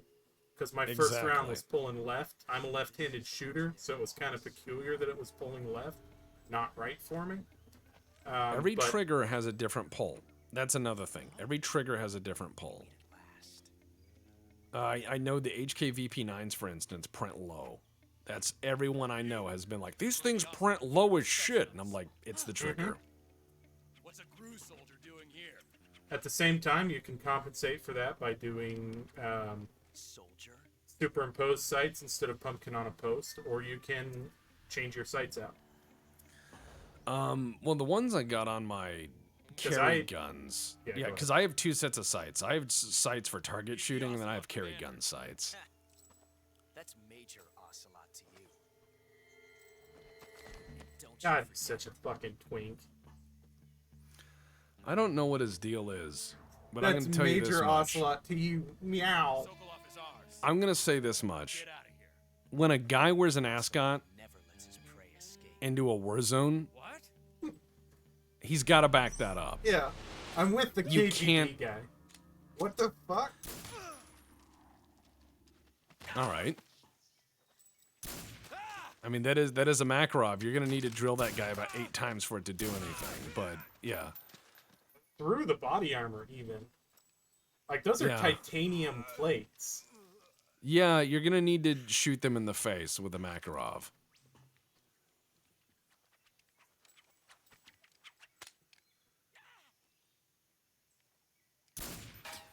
Dual wielder, that's not bad, man.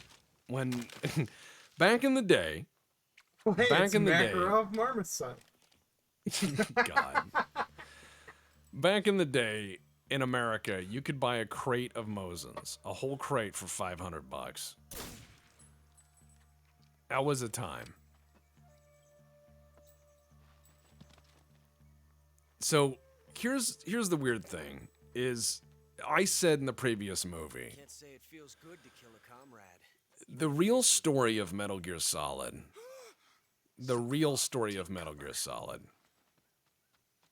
is essentially this young Russian boy who wants to be a cowboy.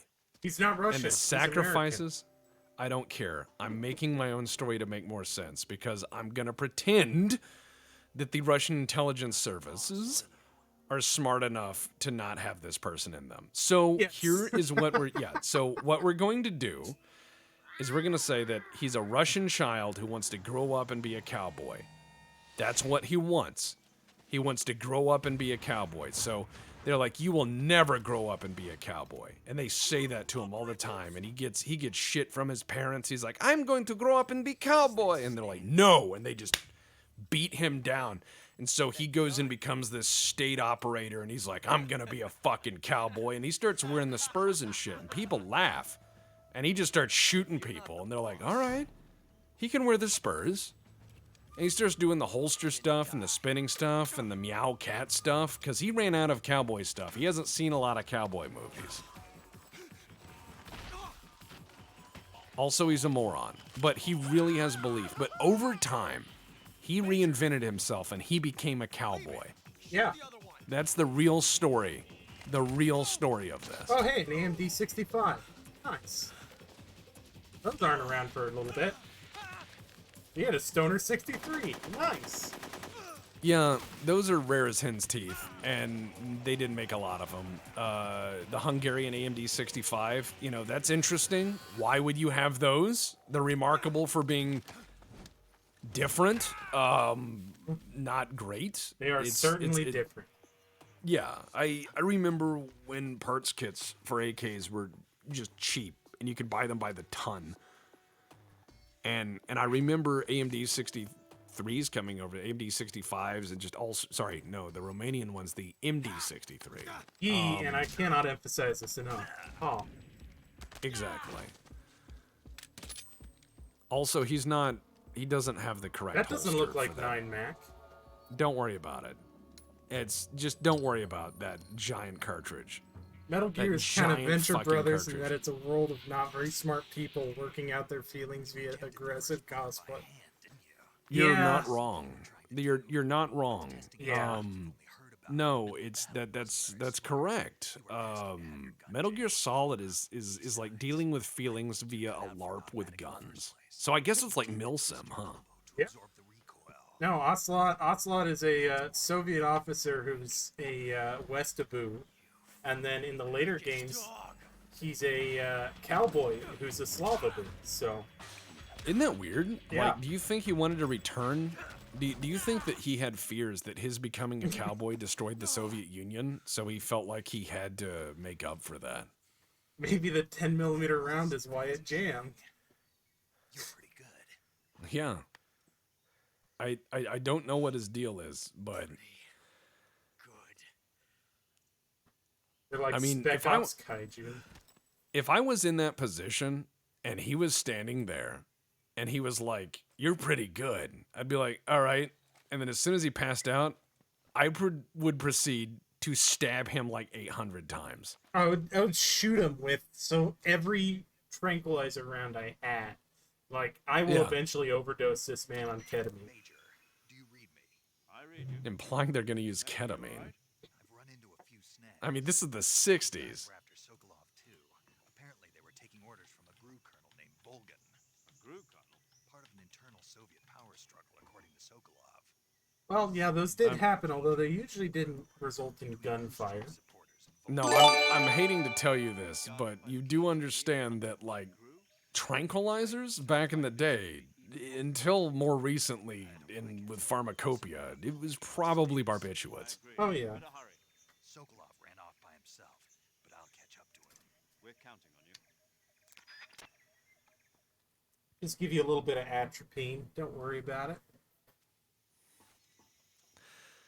Now, here's the thing: is if someone shoots you with Quaaludes as their sleepy pill, all you have to do is resist going to sleep for a little bit, and then they have to deal with you in that state. They can deal with a sleepy enemy or a sleeping enemy. They cannot deal with someone who wants to fight the demons that are pouring out of their pores. Game solved. I beat the series. Excellent. Well done. Snake, what have you done? You changed the future. You've created a Yep, time the end. paradox. We did it. We beat the series, guys. Fuck yeah. I think what you need, like, with people like this that you just knock out, and you know you're going to be in a position where you just knock people out, and that's just what you do. I think what you should do, in all honesty, is just have, like, I don't know, a few books, I would say, of, like, high power, high quality blotter acid. And just, whenever you knock them out or whatever, just tear off a few tabs and put it in their canteen. Yeah. And so they come to and they're like, "Oh man, I gotta have a drink of water." And then about an hour later, this war gets Yeah. really groovy. Because I'm coming off of fucking barbiturate overdose. I need some water. Yeah, Uh, I would just make their war really fun. And they would be like, "Well, they can deal with me, or they can deal with the spiders that are imaginary." yeah. Here's a shovel and some LSD. Go chop down a tree. Exactly.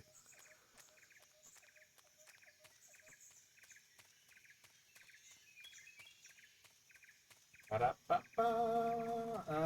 I knew Sokolov when ran this somewhere. That's right. when this game came out, I remember there was this girl I talked with at college who was also into Metal Gear Solid. And we went over to her house, and she proceeded to play this whole game without saying anything. Oh, nice. And at the end, she started crying. And I said, "Thank you, madam. I must leave." Oh, that's a gentlemanly thing to do. It was a bit much for me to process. She was not very good at it. Oh, but the mouse is on screen? Nice. Nice. Am I gonna cheese the sniper? Haven't decided. There's a couple of different ways to cheese the sniper. One's more explosive than the other. Yes. Yes. The best crew has to offer. That's the best they have to offer? I'm finished. And then, Calm down. I don't think I've heard anybody professional pronounce it Gru. Nope. No. Like, actually, if you say it in Russian, it's the Main Directorate of the General Staff of the Armed Forces of the Russian Federation, or Soviet Union in that case, or the Main Intelligence Directorate, or the Intelligence Directorate. Yeah. I don't think that's what that means. It can launch nuclear missiles from that kind of terrain. Oh yes. No, it can't. Because you... Nuclear-equipped tank capable of operating solo. It can't launch shit from that terrain because it needs a 30 fucking mile long runway. Yeah, it's a great weapon system. I know that if in simultaneous time people were developing a variety of booster systems to overcome the limitations of strategic weapons to allow you to use them from protected areas, I would not, in the interim, design a faster go-kart to accelerate the fucking missile on land. That's insane. Yeah. It's like, turning on your headlights while going 100 miles an hour and saying you're making the speed of light faster. Right. It's just why. But Tira says it's the Gru versus the Kia. Yeah. Well, no, this is, well, Got it. So this is the Gru versus the Kabib. Actually. And we're the Kia. Just here on the side. Or would it be Chia? Oh, God. Chia. Ugh. I always wondered how Snake got his bum knee that he needs the Stone Cold Steve Austin wrap on the outside of his trousers.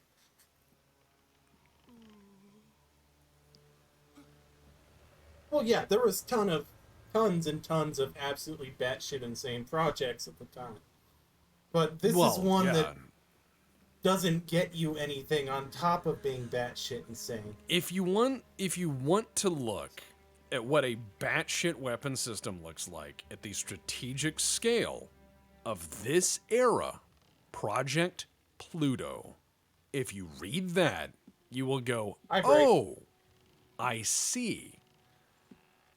Eyebreak? Good God, I wish I can't even look at the screen, man.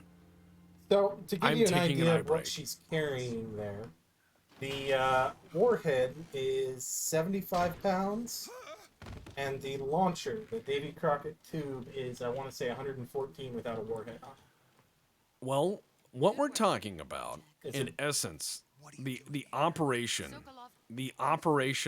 bit of this is the W-54. Yep, the W-54 warhead. Also used in the special atomic detonation munition, also known as... Correct. Well, those guys were Arclight? SADM B-54 had a carrying bag. Yeah, when they talk about suitcase nukes, what they actually mean is half of a 55-gallon oil drum with Alice pack straps on. Right. They did which not is called the blend in. No, and they are called the SADM, which is equivalent to about 1,000 tons of TNT. It's not big. But no, the W-54 warhead And then the W72, they put that on a walleye.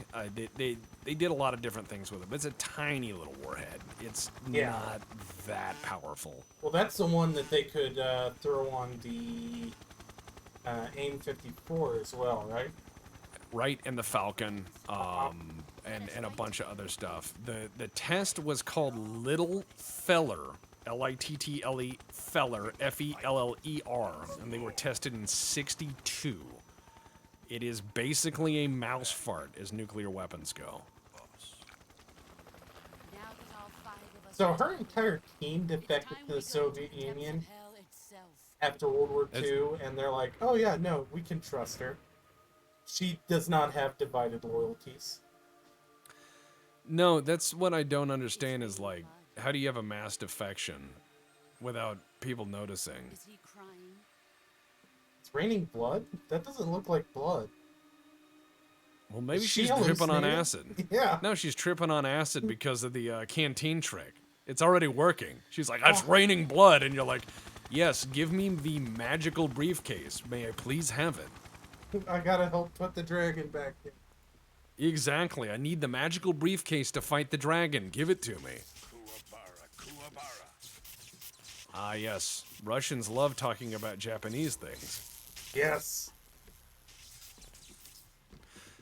Now, can I be a dick and say that the Hind A wasn't until 1969? Yep. All right. You can. I'm going to say that. The Hind is out of place by many years. Enter my unit.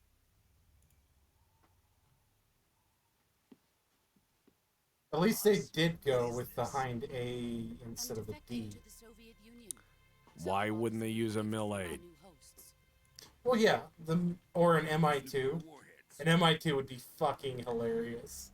Yeah, because it would sound like, well, the Mil 8's 1961. That makes sense. That thing was fucking new then. If you had a Mil 8, that would be interesting. If you had a Mil 2 or 1, the little, like, Rotax engine goofy thing, that would be even hilarious. Yep. Okay, we got this 6-man team. We're gonna have to do a couple of trips. What are you talking about? Now, I've got an emotion, the apathy. That's what they call me. I've got an emotion called bang. Just pull the trigger. No, Madam, notice that she yanked the slide lock off, and that somehow made the slide fall apart. Yeah, you know what's funny is if someone grabs the slide of a gun and you fall backwards, as they grab the slide of your gun and pull the trigger, you will return it to battery and they will shoot themselves. It's pretty amazing. It's almost like if you were trained, you knew that. Just a fun fact from people who are trained to shoot guns. Yeah, it's the Jet Li maneuver, you're correct. Yeah, all you have to do is fall backwards, maintain positive control, and pull the trigger. Because if you fall backwards and do that, they will return the gun to battery. Also, I hate to say this, but 7.62x54R was only electronically triggered in one gun system. And this is not it. Well, I'm wondering if he's got like a metal plate in his palm, and he's electrocuting that until it heats up and thermally detonating. He's like, give me a minute.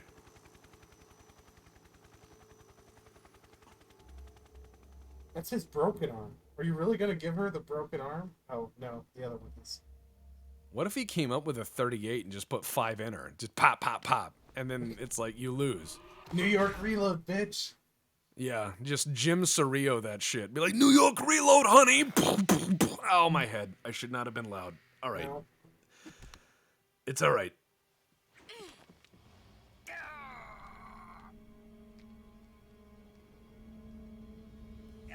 You can pull a slide off, but yeah. I mean, it's one of those things of like, you see it in movies and not in real life. It's like people are like, oh yeah, in a movie you see someone like pull a bra off like smooth. Yeah, that's practiced. In fact, in real life, everything is a lot more fumbling.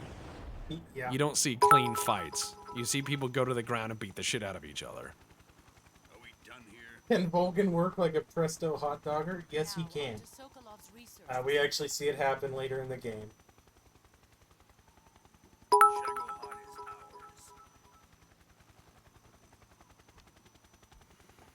Shagohod is ours. The thing we own Is and ours. built at our facility is ours. My place is with them now. All right. Just Google it. 5-foot pole. You'll find out what the presto hot dogger is.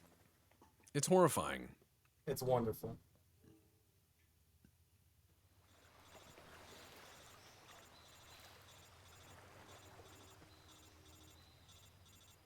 It's always really convenient that people who are unconscious get washed up on shore like this, instead of drowning like unconscious people actually do.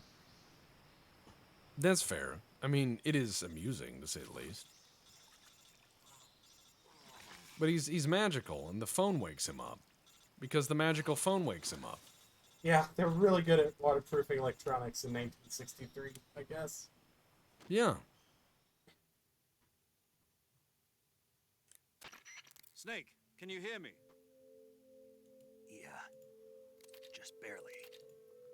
Snake, listen to What's me. it You keep need returning emergency my medical mouse to the treatment. center Can of the you move? screen? Don't worry about it. You've got to get those wounds treated. Hang in there. Oh, you gotta get those wounds All right, treated. let's get you Yeah. fixed up. Paramedic? Okay, Snake. Just relax and it'll all be over before you know it. Will it now? Stay with me. I've seen people in worse shape before. You can't No, see you him. haven't. How do you know? And yeah, I was gonna say, like, how do you confirm this? I've heard people in worse shape before, perhaps. Talk about that later. First, we've got to get you patched up. Okay, here we go. First, open the supply Ukrainian tap water. Did you ever watch that movie I talked about select cure, you can start the treatment. with Ron Perlman where they faked the moon landing? It is wonderful. The item window button. Oh yeah. Surgical treatment using the When you make I've it down not. here, Tex, or I come up there, we're gonna watch that together because you're gonna fucking love that. lacerations on your upper I right understand. elbow and Don't watch it It- before solid- then. they need to I be won't. used using surgical Now, solid snake facts. Move the healing cursor All from the right. left stick to the affected part of the Despite having killed people on multiple continents and in various methods, and showing great resilience, Solid Snake is terrified of women, much like Kojima is. Yes. treat a bone fracture. First secure the affected area with Yep. a fastener and then That is. I'm done listening to her. That is a solid, snake fact. He's terrified of women.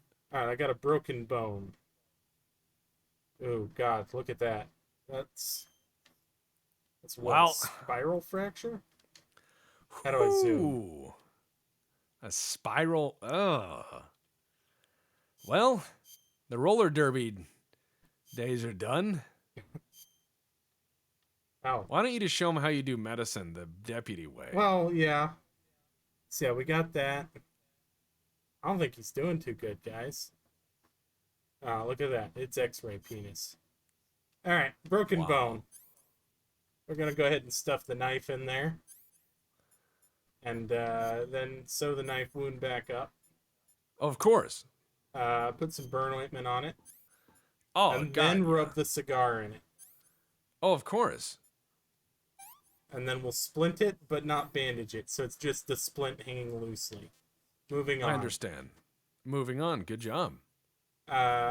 Styptic, Yeah, for that broken bone, you'll want styptic. and then we'll disinfect it. Oh, you got to disinfect your broken bones. And then they're only bandage good it. if they're clean. Yep, cut. Gets the knife and then the cigar. From a deep cut. Disinfect, styptic. I think it's actually going to make me do it correctly. Boo. Yeah, and then we suture it over the top, and then we disinfect on top of the bandage. And we do the same.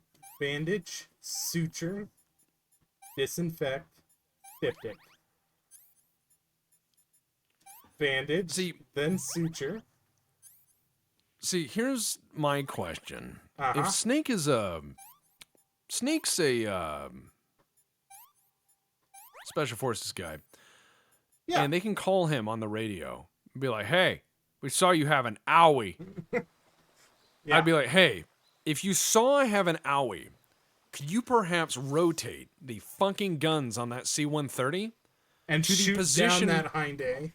Yeah, I was going to say, to the position that I previously occupied, if you can see I have an owie.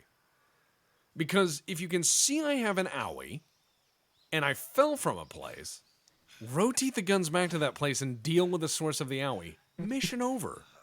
Yeah. All of them are in one place on one helicopter. I want to know why he's splinting his forearm for a elbow that's been bent backwards. Number one, that injury where you bend the elbow and hyperextend it like that, that is a $30,000 to $40,000 injury to repair now, let alone in the fucking 60s.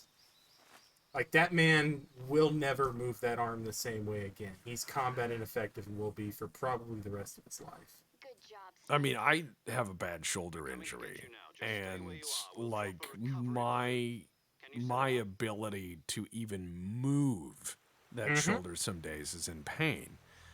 And so it's like, with the way Snake is, in this case, it's like, okay, you're retired because you're like, the lady beat the shit out of you. Why didn't you put bullets in her mouth? Oh, that's a good scene. We've got 5 helicopters. Now, Yeah.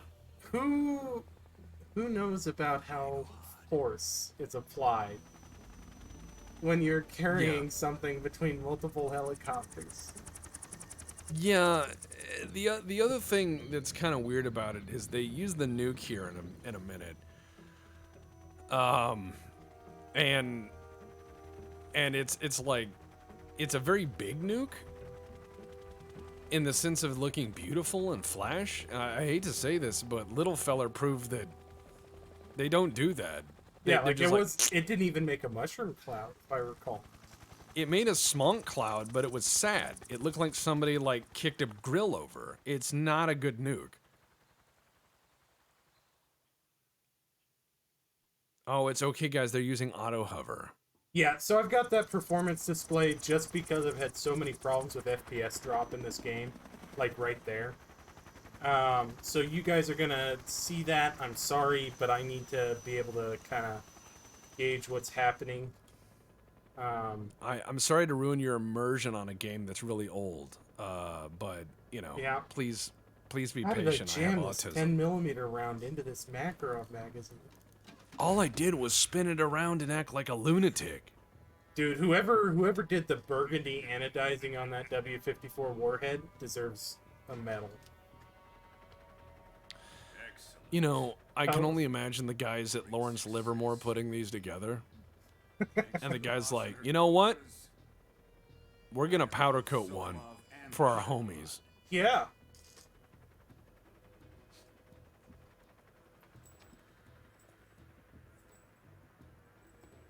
That is a Davy Crockett. What are we going to do with the Or it's supposed to be. It's a little short and a little small to be an actual Davy Crockett. Also, the whole launcher and everything takes a bit to set up, and it's not a good nuke. No. It's in fact the saddest nuke you can make. The nuclear artillery shells we made were better than this. Because, recoilless in this context means that it throws an equally sized chunk of powdered aluminum out of the back. You don't want to be behind a recoilless rifle. It turns out it's a bad idea.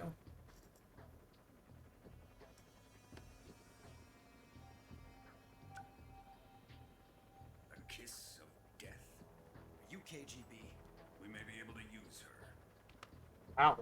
Like, if ever there was a time to throw somebody out of a helicopter, it's now. Yeah, I mean, that's the idea. Wow, there's someone I can't trust in this huge thing we just did who might try to kill us. What should I do about it? Give her back her weapon. Yeah. What? I'd be Yeah. like, hey, let's see if she skips. There's a lake coming up. I mean, I would just be like, we're doing bad guy shit. We can't just be like, well, let's save one. Yeah. They're still our countrymen. But it won't be Just the American. be our friend.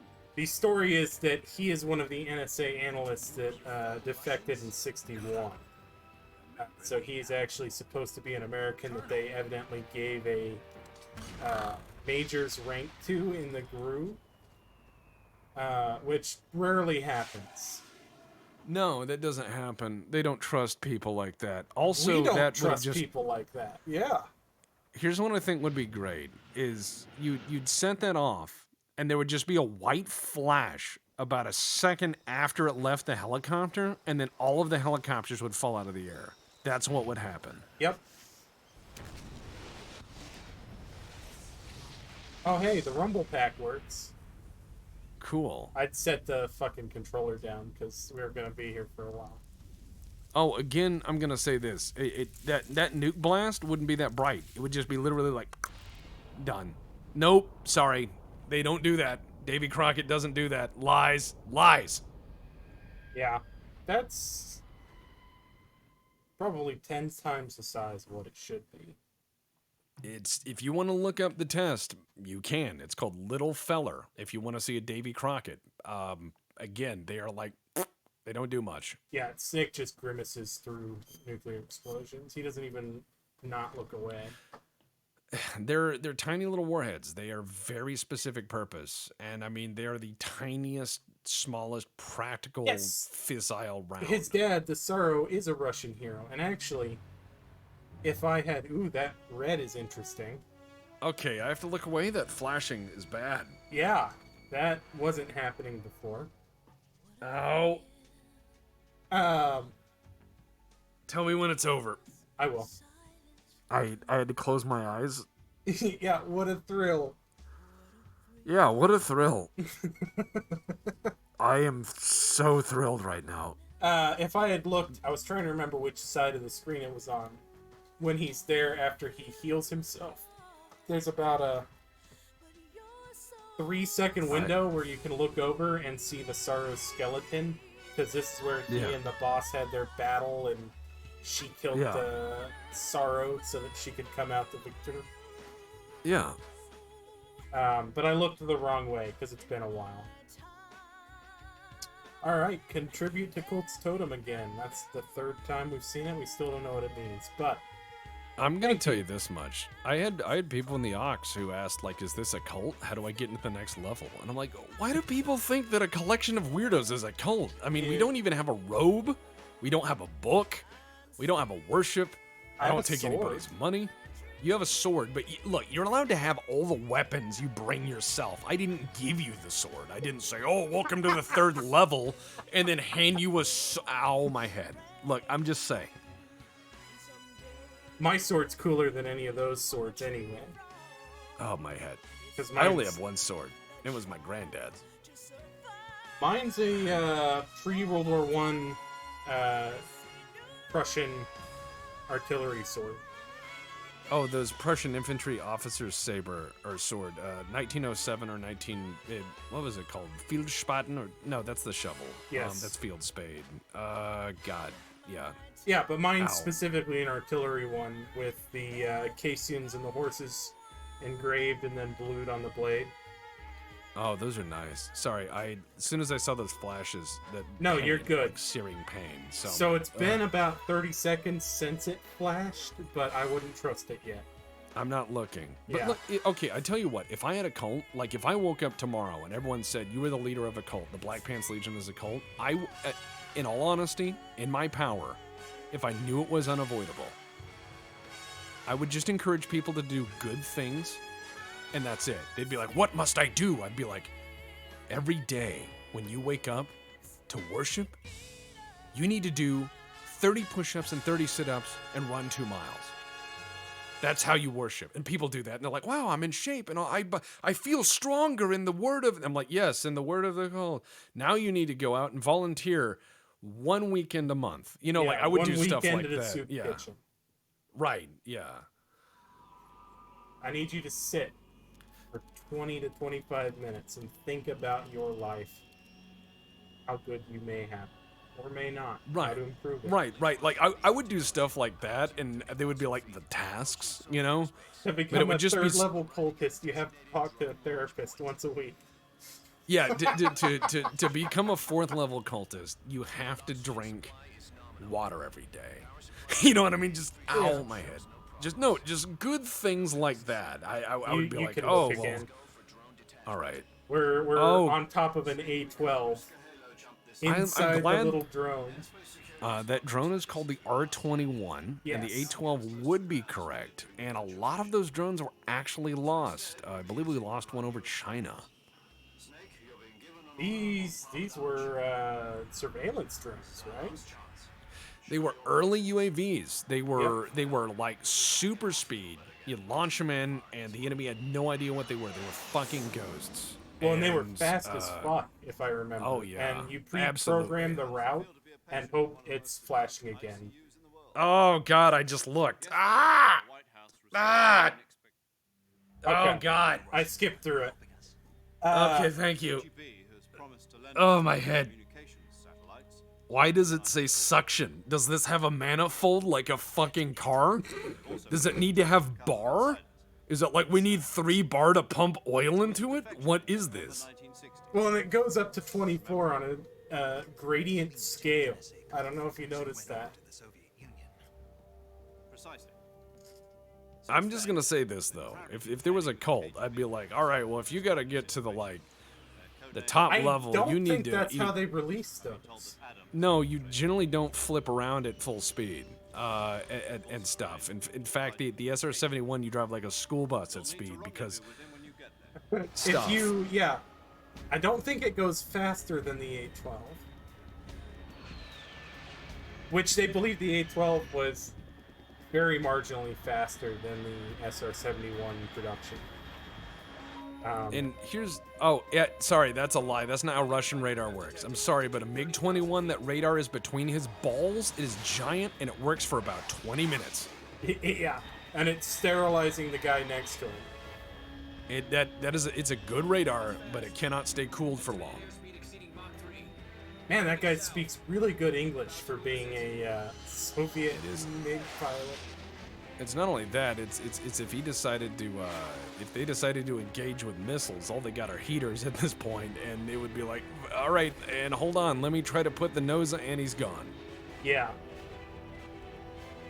So no, these little R-21 drones, you can actually find stories about them being used over North Korea and China during Vietnam. And yeah, like Tex said, they would disappear because they wouldn't follow their program guidance sometimes. That's not how that works. Nope. Nope. Service truck. God, No. and they didn't learn. They didn't learn again about Snake, you have a parachuting compound into trees. fracture in both of your feet. They would just find pieces of it strung along 100 yards of treetops. You would find a grease stain in the woods and a bandana. Yeah. Yeah, you'd find a bear chewing on the plastic canteen, like, huh. Weird. And then you'd find like his face on a tree. Yeah. Don't mind the compound fracture. Absolutely cooked through the turbine right above him? Yeah. Not only that, don't mind the compound skull fracture, Snake. You've got a cigar. You're good to go.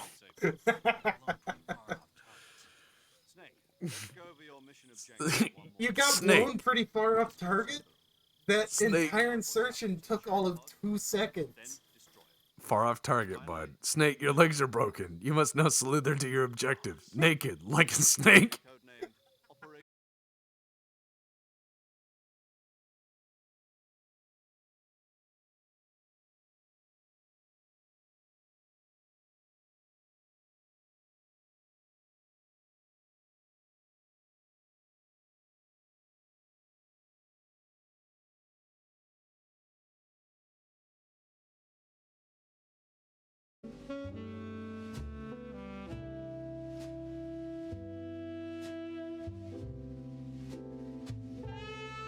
Using the last remaining tunnel. The names of those 3 tunnels were Dick, Harry, and Tom.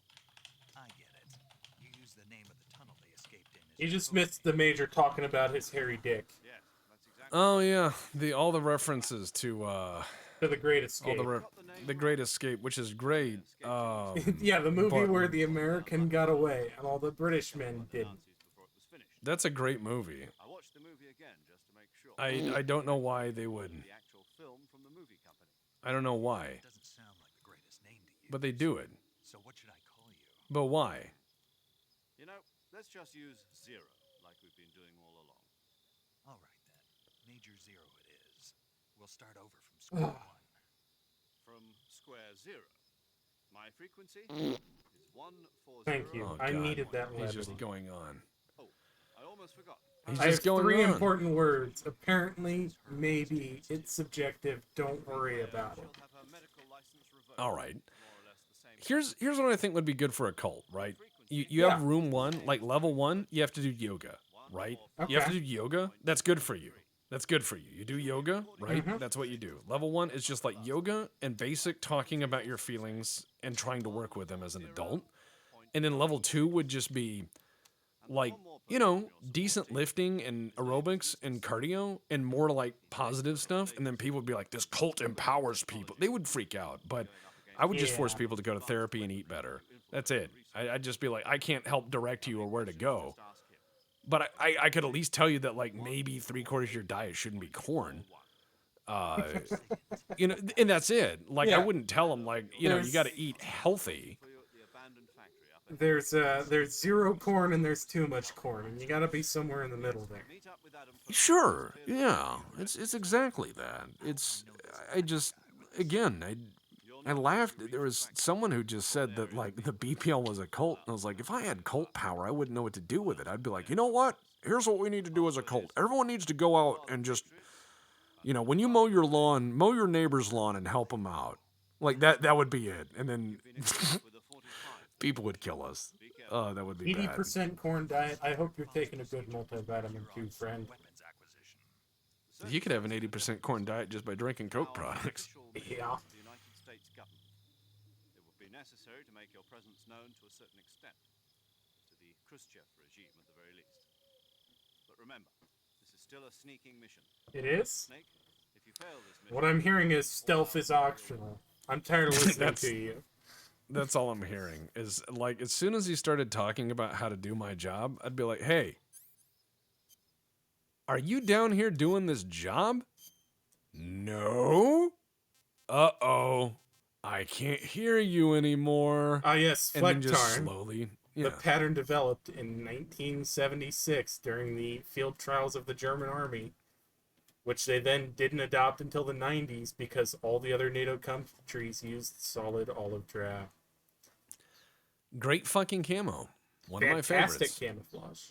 Fantastic camouflage for not only Europe, but Flecktarn's amazing. It's a great camouflage. So Flecktarn is a lot like Woodland M81 in that it is a little bit too dark when it's brand new, and they did that intentionally so that it fades towards its optimal colors instead of away from.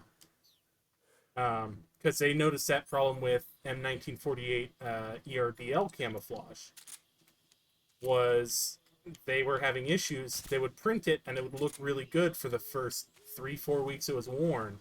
Then it would slowly fade out to a lime green color. I've got a snake friend. So I actually found the design documents, which were hard as hell to find, for M81 that confirmed what I'd always suspected, that they intended to make it too dark. So that it... That is interesting. Yeah. And I can send those to you if you want, but I I'd don't think you're appreciate that. super interested. No, I am. Deb, we just had a podcast where literally we were like, we work for a think tank that develops stuff related to things Yeah, in this stretch. field. Yeah. And so, you know, we talked about how ships blow up and ham largely on the last podcast, but like, yeah, I live for this shit. I love weird little things about especially the military industrial complex, the small touches that people don't notice. The other cool thing is Flecktarn is accidentally pretty effective. I would have broken both shins doing that. Yes. Accidentally and pretty effective under IR in the bands used for night vision. that's another fun fact. Some camos look great until you light them up, and then you're like, they look awful. Yeah, M81 if Woodland is not very effective, which is the reason why we were looking for something else. We wound up adopting the worst choice, but whatever. As Battle Pumpkin said, then there was the time, the camo they put in the Navy around 2010 time frame. The only place it would blend in is the water, which is the last place a sailor wants to blend in. Yeah, yeah.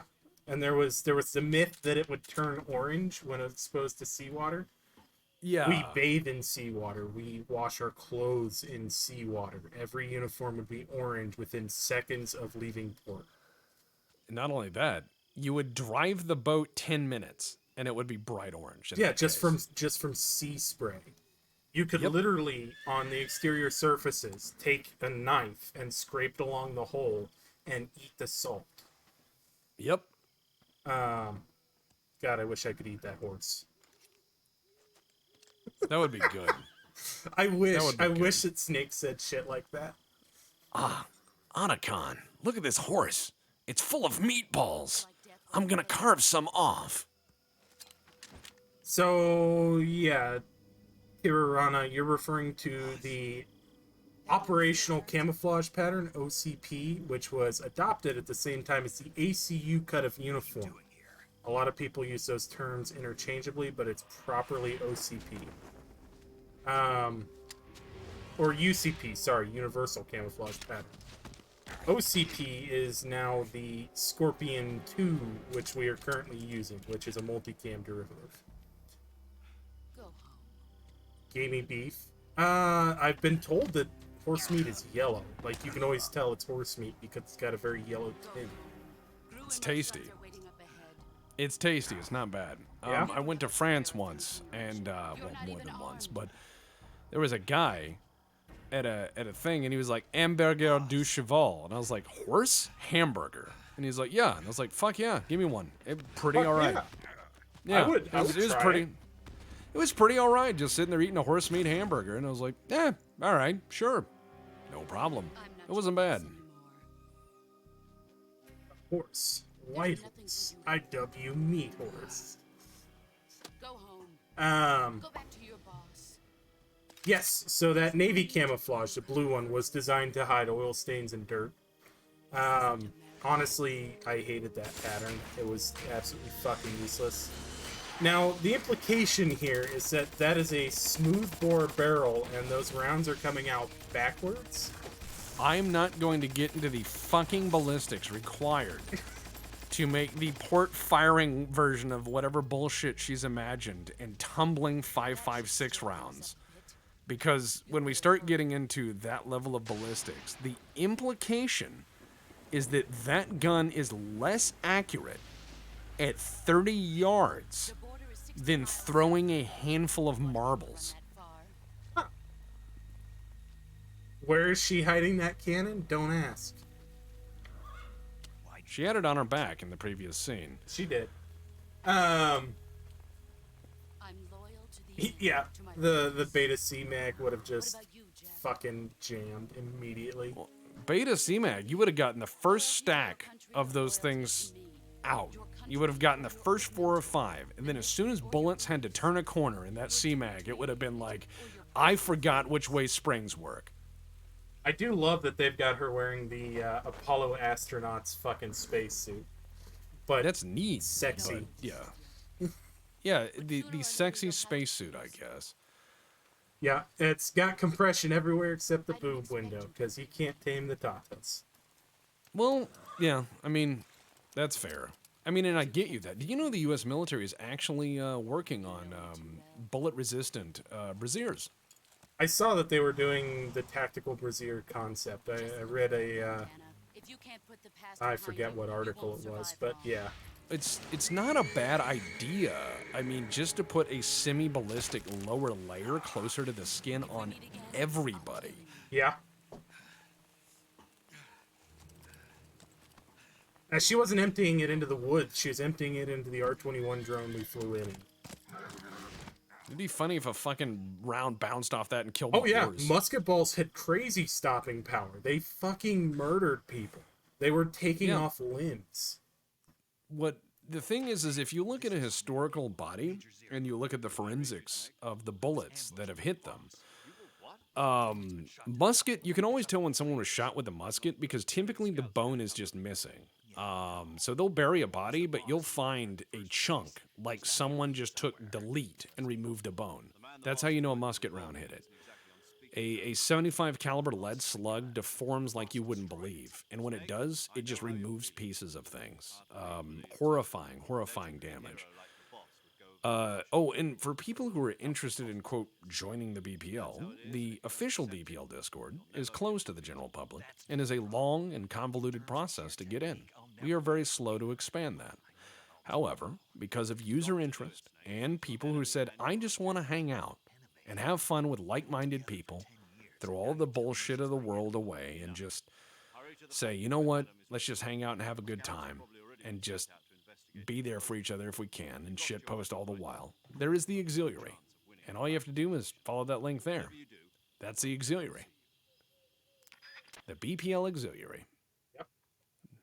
Those which surround the Legion and have the better cavalry. Ow, my head! Well, I guess getting stepped on by a horse doesn't give you any injuries. Nice. No, it's a soft hoofed horse. They're very common to Russia. They don't set off mines. Shot put. I would rather get hit with a shot put because it is a higher surface area. I'm less Correct. likely to get murdered. You are less likely to die from a beach ball the size of the Earth than you are a BB with the density of Earth.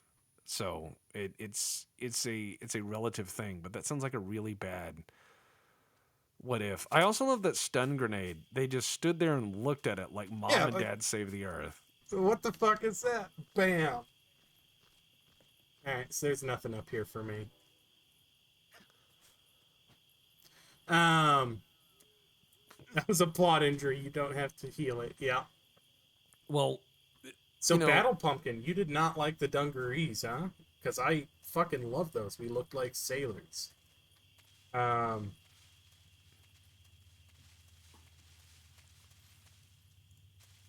was the classic look. We'd looked like that since World War II, and then we stopped.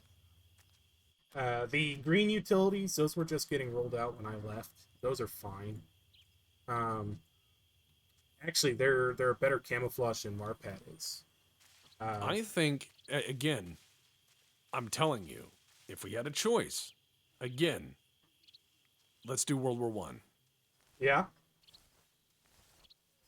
Rolling up the fucking legs of your dress blues to the ankle to go swab the deck.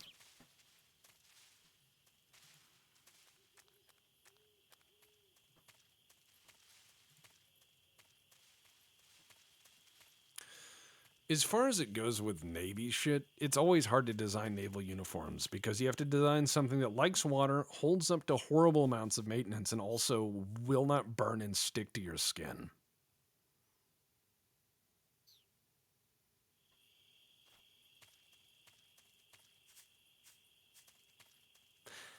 I keep having, I'm not sure if it's just the delirium. Oh, but the shot put is bigger than a baseball. Yeah, well, it's also density. Oh, man. I'm not sure if it's the delirium of after a migraine or the brain thing, but I just had a hilarious fucking thought. Okay. Well. Yeah, see, these guys are wearing the other version of the Sun Bunny's camouflage with the lighter gray, although it should be a single suit. I just had a thought. And it's simple. It's a weird thought, but it's a simple one. All right, you know how, like, religious organizations are tax exempt? Yeah. So what if you created a cult? Like, let's say you create a cult called the Cult of the Swoley Bible, like we did in that Space Station 13 episode, right? Okay. Where Pablo ran around and just bullied people who ate too much and made them, like, work out in Space Station 13. He made a bunch of people run on treadmills to actually provide power. Like, he was like, get up! And then whenever they did enough of that, they would get strong and then walk around and go, quote, convert people. I realize if you had a failing gym, you could claim it was a religious thing, like the cult of the Swoley Bible. Uh-huh. And then get out of taxes. Oh, there we go. I solved that Ah, a problem. little bit of white phosphorus. Yeah, nothing wakes you up quite like a good old Willie Pete. I know that's a really bad idea, as far as like starting something, but I realized you could do that as a gym and be like, oh no, we're not a gym. This is a religious fellowship. Yeah, We I take mean, dues. well, LeBay Satanism is about you are the highest power, so you should improve yourself. You just take the same tack. No, Crayon Muncher points out, I'm just describing CrossFit. Yeah, I know it's basically the same idea. We just have to make sure you don't die from it. Those people actually hurt themselves pretty bad sometimes. Yeah. I think it's called like what, rhabdomyalgia or whatever. Like they actually exercise to the point of like body breakdown, which is like holy shit. Like don't do that. But I think you could probably start a fairly easy cult that just told people to go outside and ride a bike on occasion. Well, that solves that problem. I think so.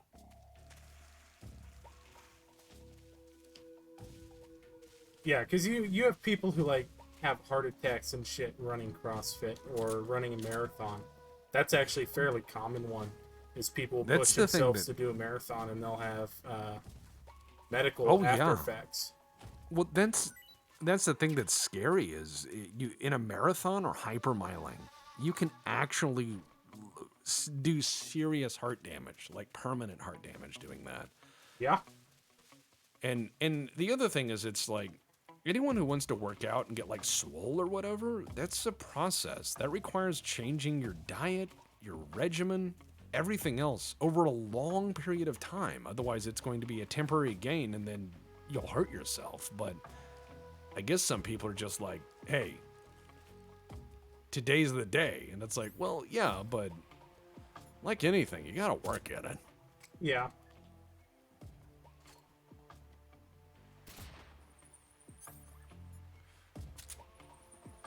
I love that there's chaff grenades. Yeah. Now no one can call the police.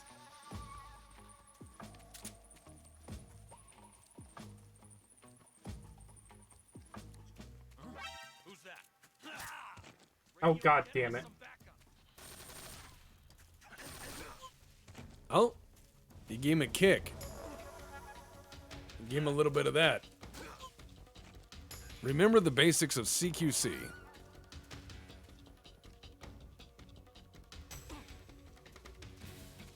Trying to remember how to grab.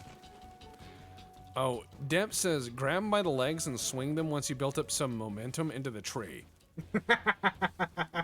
That's what was suggested. Oh, he's got a little scorpion with a laser pointer on the end. How cute. And yeah, dual wielder. I knew this guy. I'd met somebody, and they were talking about how they threw their back out, and they were like 23, and they had like just crushed their fucking back doing CrossFit. And I'm like, holy shit! You'd think at some point you'd be like, you know what? I hurt myself. I should hold off. Yeah. Well, you know, it's like if you have a really bad headache, like I had, you know, you can take an aspirin or two. Yes, this is the same map as before, but darker. Of course. Alright. Here I go killing again.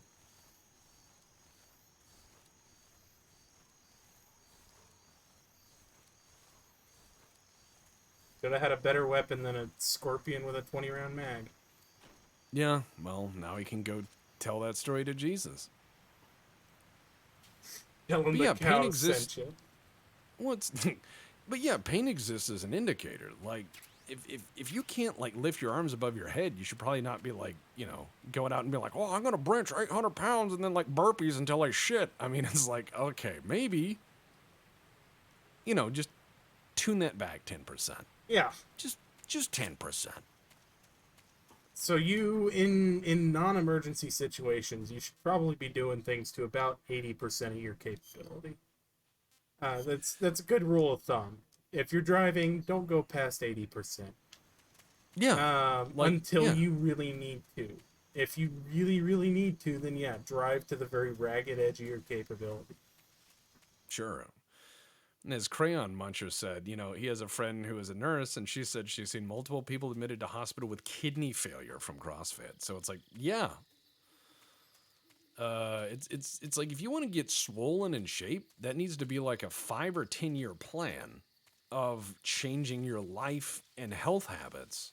Well, yeah. I mean, we've seen guys who, you know, go really hardcore straight into walking and running without doing any kind of warm up or acclimation, and they've got fucking compound fractures on their shins after 4 weeks. Yep. It is very easy to hurt yourself coming from no energy, no exertion to something intense like that, even if you have the willpower.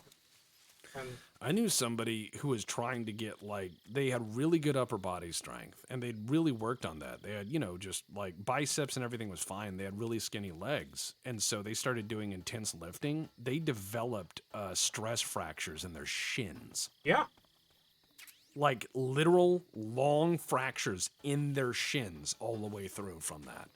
And so imagine someone who's really strong, but walking to the point where like every step is agony. And they were like, I have to build myself up. And I'm like, take your time. Well, and that's part of the problem is we have developed for ourselves this idea that, you know, if you can't do it because of an injury, that's a personal failing, and you should have been able to just power through it. Right.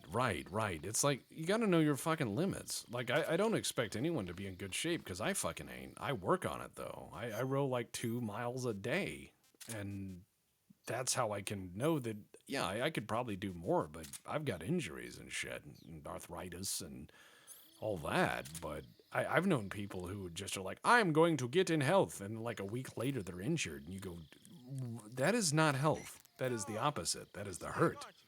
And you're second. None other. Sounds like the Cobra Unit's members' names came from the... Don't care.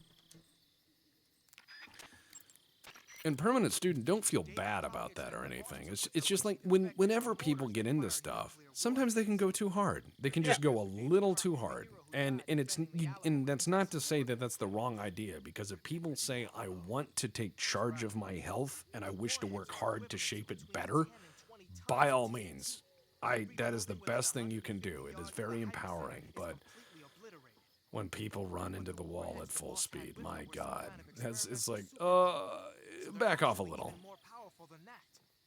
I don't even want to think about what happened if she used it again. Snake, you know what you have to.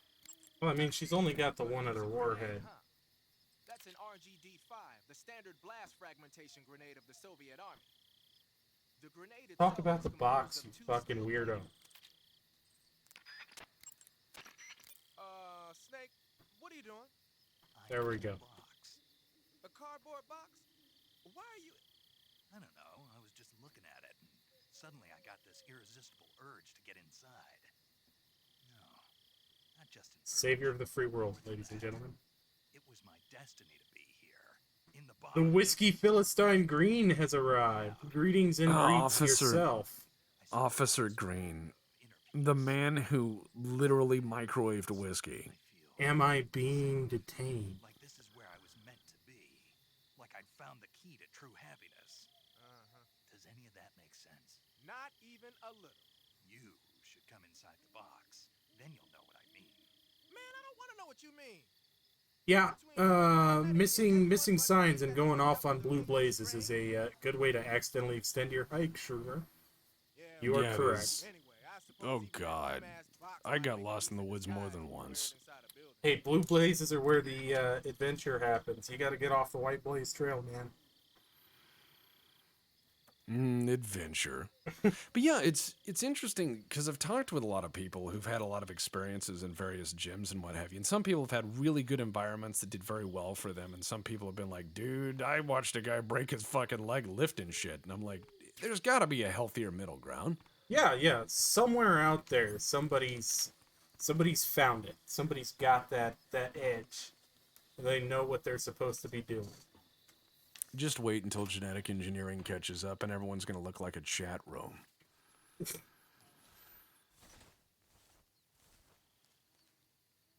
If genetic engineering happens and people can look like anything, gyms are dead.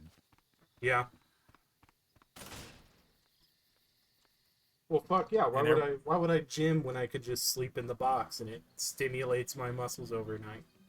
Not only that, I mean, just genetic engineering. Like, your body will naturally produce everything you need to stay in whatever shape it's tailored to. You got people in 40-year comas and they don't atrophy a bit. Exactly. Oh no, it's all 20 lumens of the front light of a Euro motorcycle. Yeah, I was gonna say that's about a Christmas lamp, and you got it, and it will get brighter as you gun that engine. Yeah, those are fun. I still would like to have one of those. Who are the Patriots? Answer me.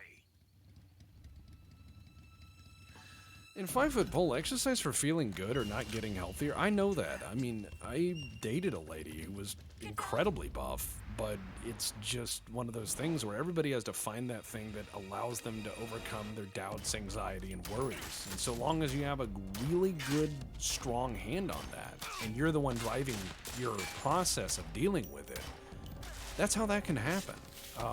I've known people who ran so much because that was their way of dealing with things. They would go out and run, and over years of doing that, they're able to run like, 20, 30 miles.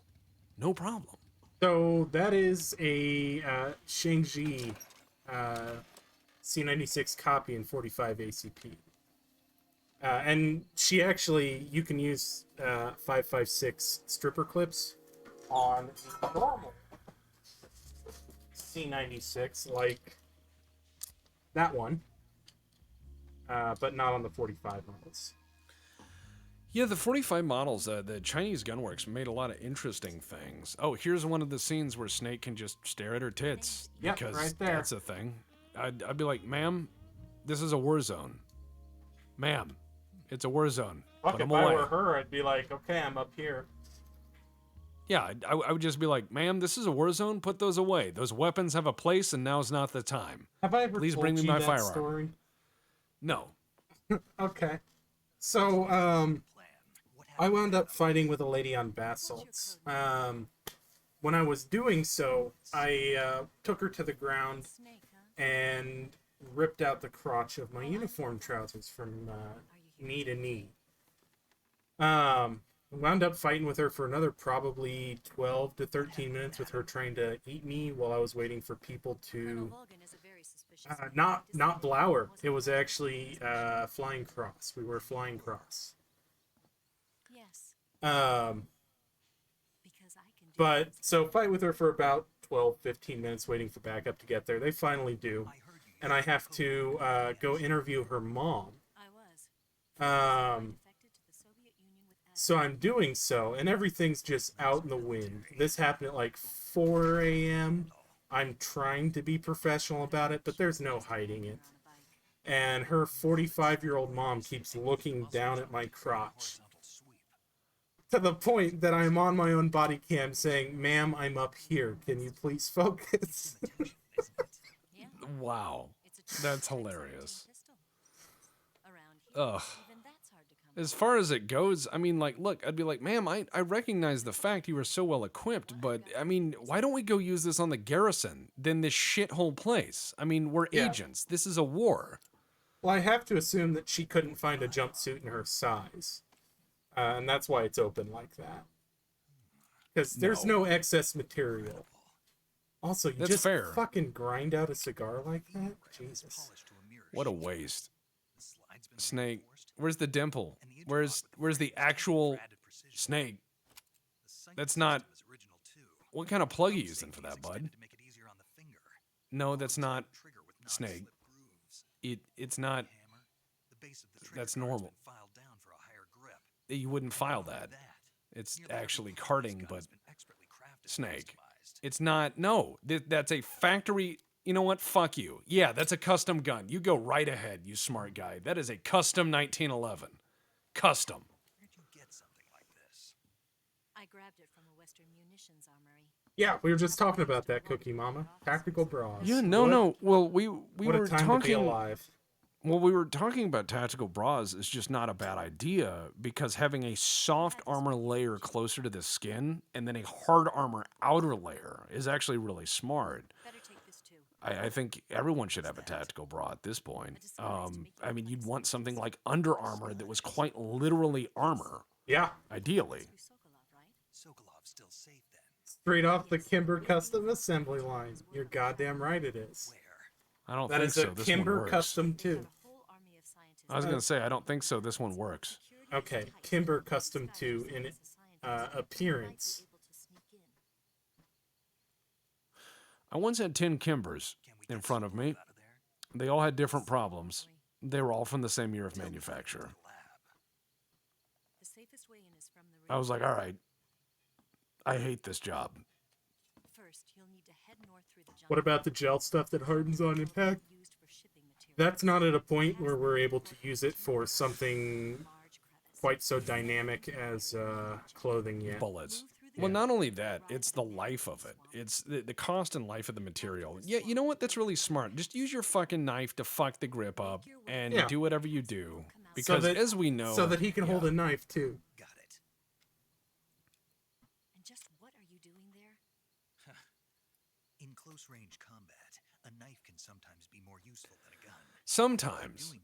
Unlike the knife, though, the bullet moves at about 800 and change, the knife not so much. Also, the bullet can reach longer than the knife. And that's a weird knife to use for close combat anyways. That's not a knife that they really would have had in 63. The paracord handle thing, that's very much 80s and later. Not only that, Now you'd it's want custom. something- He fucked it up. Yeah, that's true. I'm a gun whittler. Oh yeah, silencer does last a bit longer on a knife. Yeah, well, they don't last fucking shit in this game. Yeah. These are clearly 20s era fucking gangster silencers that are just filled with steel wool. If you're looking for a gun or sorry, a knife of the era that would be reasonable, the Fairburn Sykes commando knife, British invention, fucking awesome as a commando fighting knife. Solid Snake, a gun fanatic that knows just enough about guns to be dangerous. That's the problem. Is I just sit there and I stare, and she's like, "I'm a secret agent." Blah blah blah. I'd be like, "Where are you getting hair products in the Soviet Union?" Mark 1 trench Where- knife doesn't fit my hand. Not only that, where do you get hair products in the Soviet Union? Oh yeah. What's the matter? I don't know you well enough to trust you. That's a very good point, Snake. How well do you have to know me to trust me? I'd be like, "Hey, ma'am," and she'd go, "What?" And then I'd pull the trigger twice. She is an animated piece of cardboard. Well, she has as much plot as one. Gonna get that? Oh, she can hear that? I thought that was in my head. Oh, yeah. Yeah, the Fairbairn knife is good. Navy Mark 1 is actually a really nice knife. The M3 Any fighting diving knife. knives. Any diving knives would be good. Any deep sea diving knives, like any of those, would be good. My go-to letter opener is the Kamenga reproduction from the 80s of the M3 trench knife. Okay.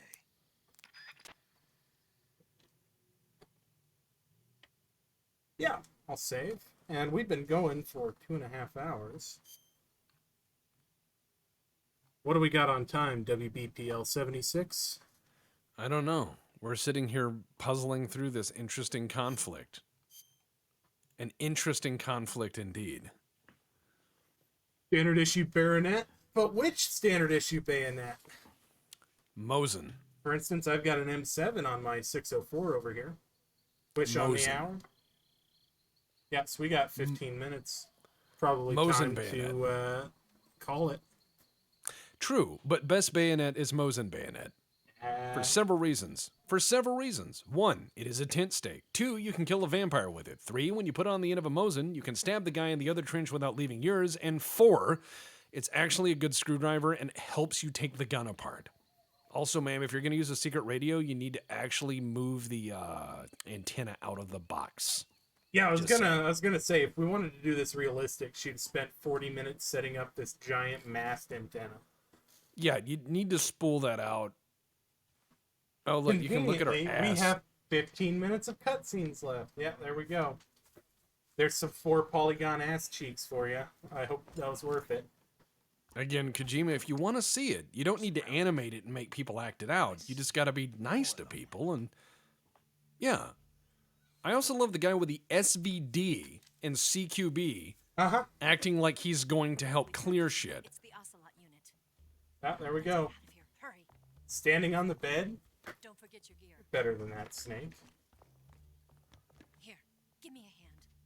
I love how he's sitting there doing the, love how he's doing the safety circle. Yeah. He's sitting there doing that. That's a very 70s, 80s thing to do with a gun, is safety circle. That is not a 60s thing to do. We can use this to get to the basement. Not really a basement, it's a crawl space. You think that maybe those guys would have seen the motorcycle and, what's the word, disabled it. I'll get past Yeah. them on my bike. I'll call you later. Okay, I'll keep them busy. So many chest shots. It's all she does. It's all she's good Cookie. She's a Bond girl in Kojima's Bond movie of Metal Gear Solid, and because he has never seen boobies in his life, he has to put them in the game. for. Well, one of his animators has, because they move fairly realistically. Oh no! They one of his animators has, I assure you. But I just imagine Kojima going like, "No, we must have booby."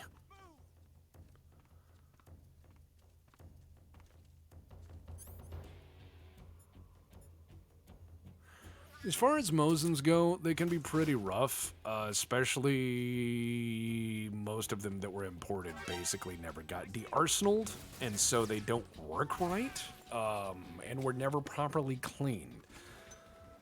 I have rebuilt a number of Mosins, including the last one that I sold, Goat. It is factory new in appearance and function.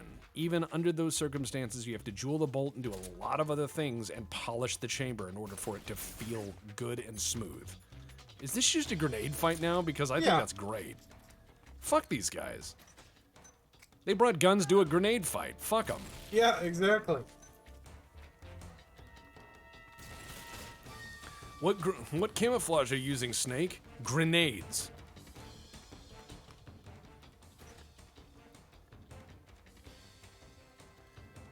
Where'd he go?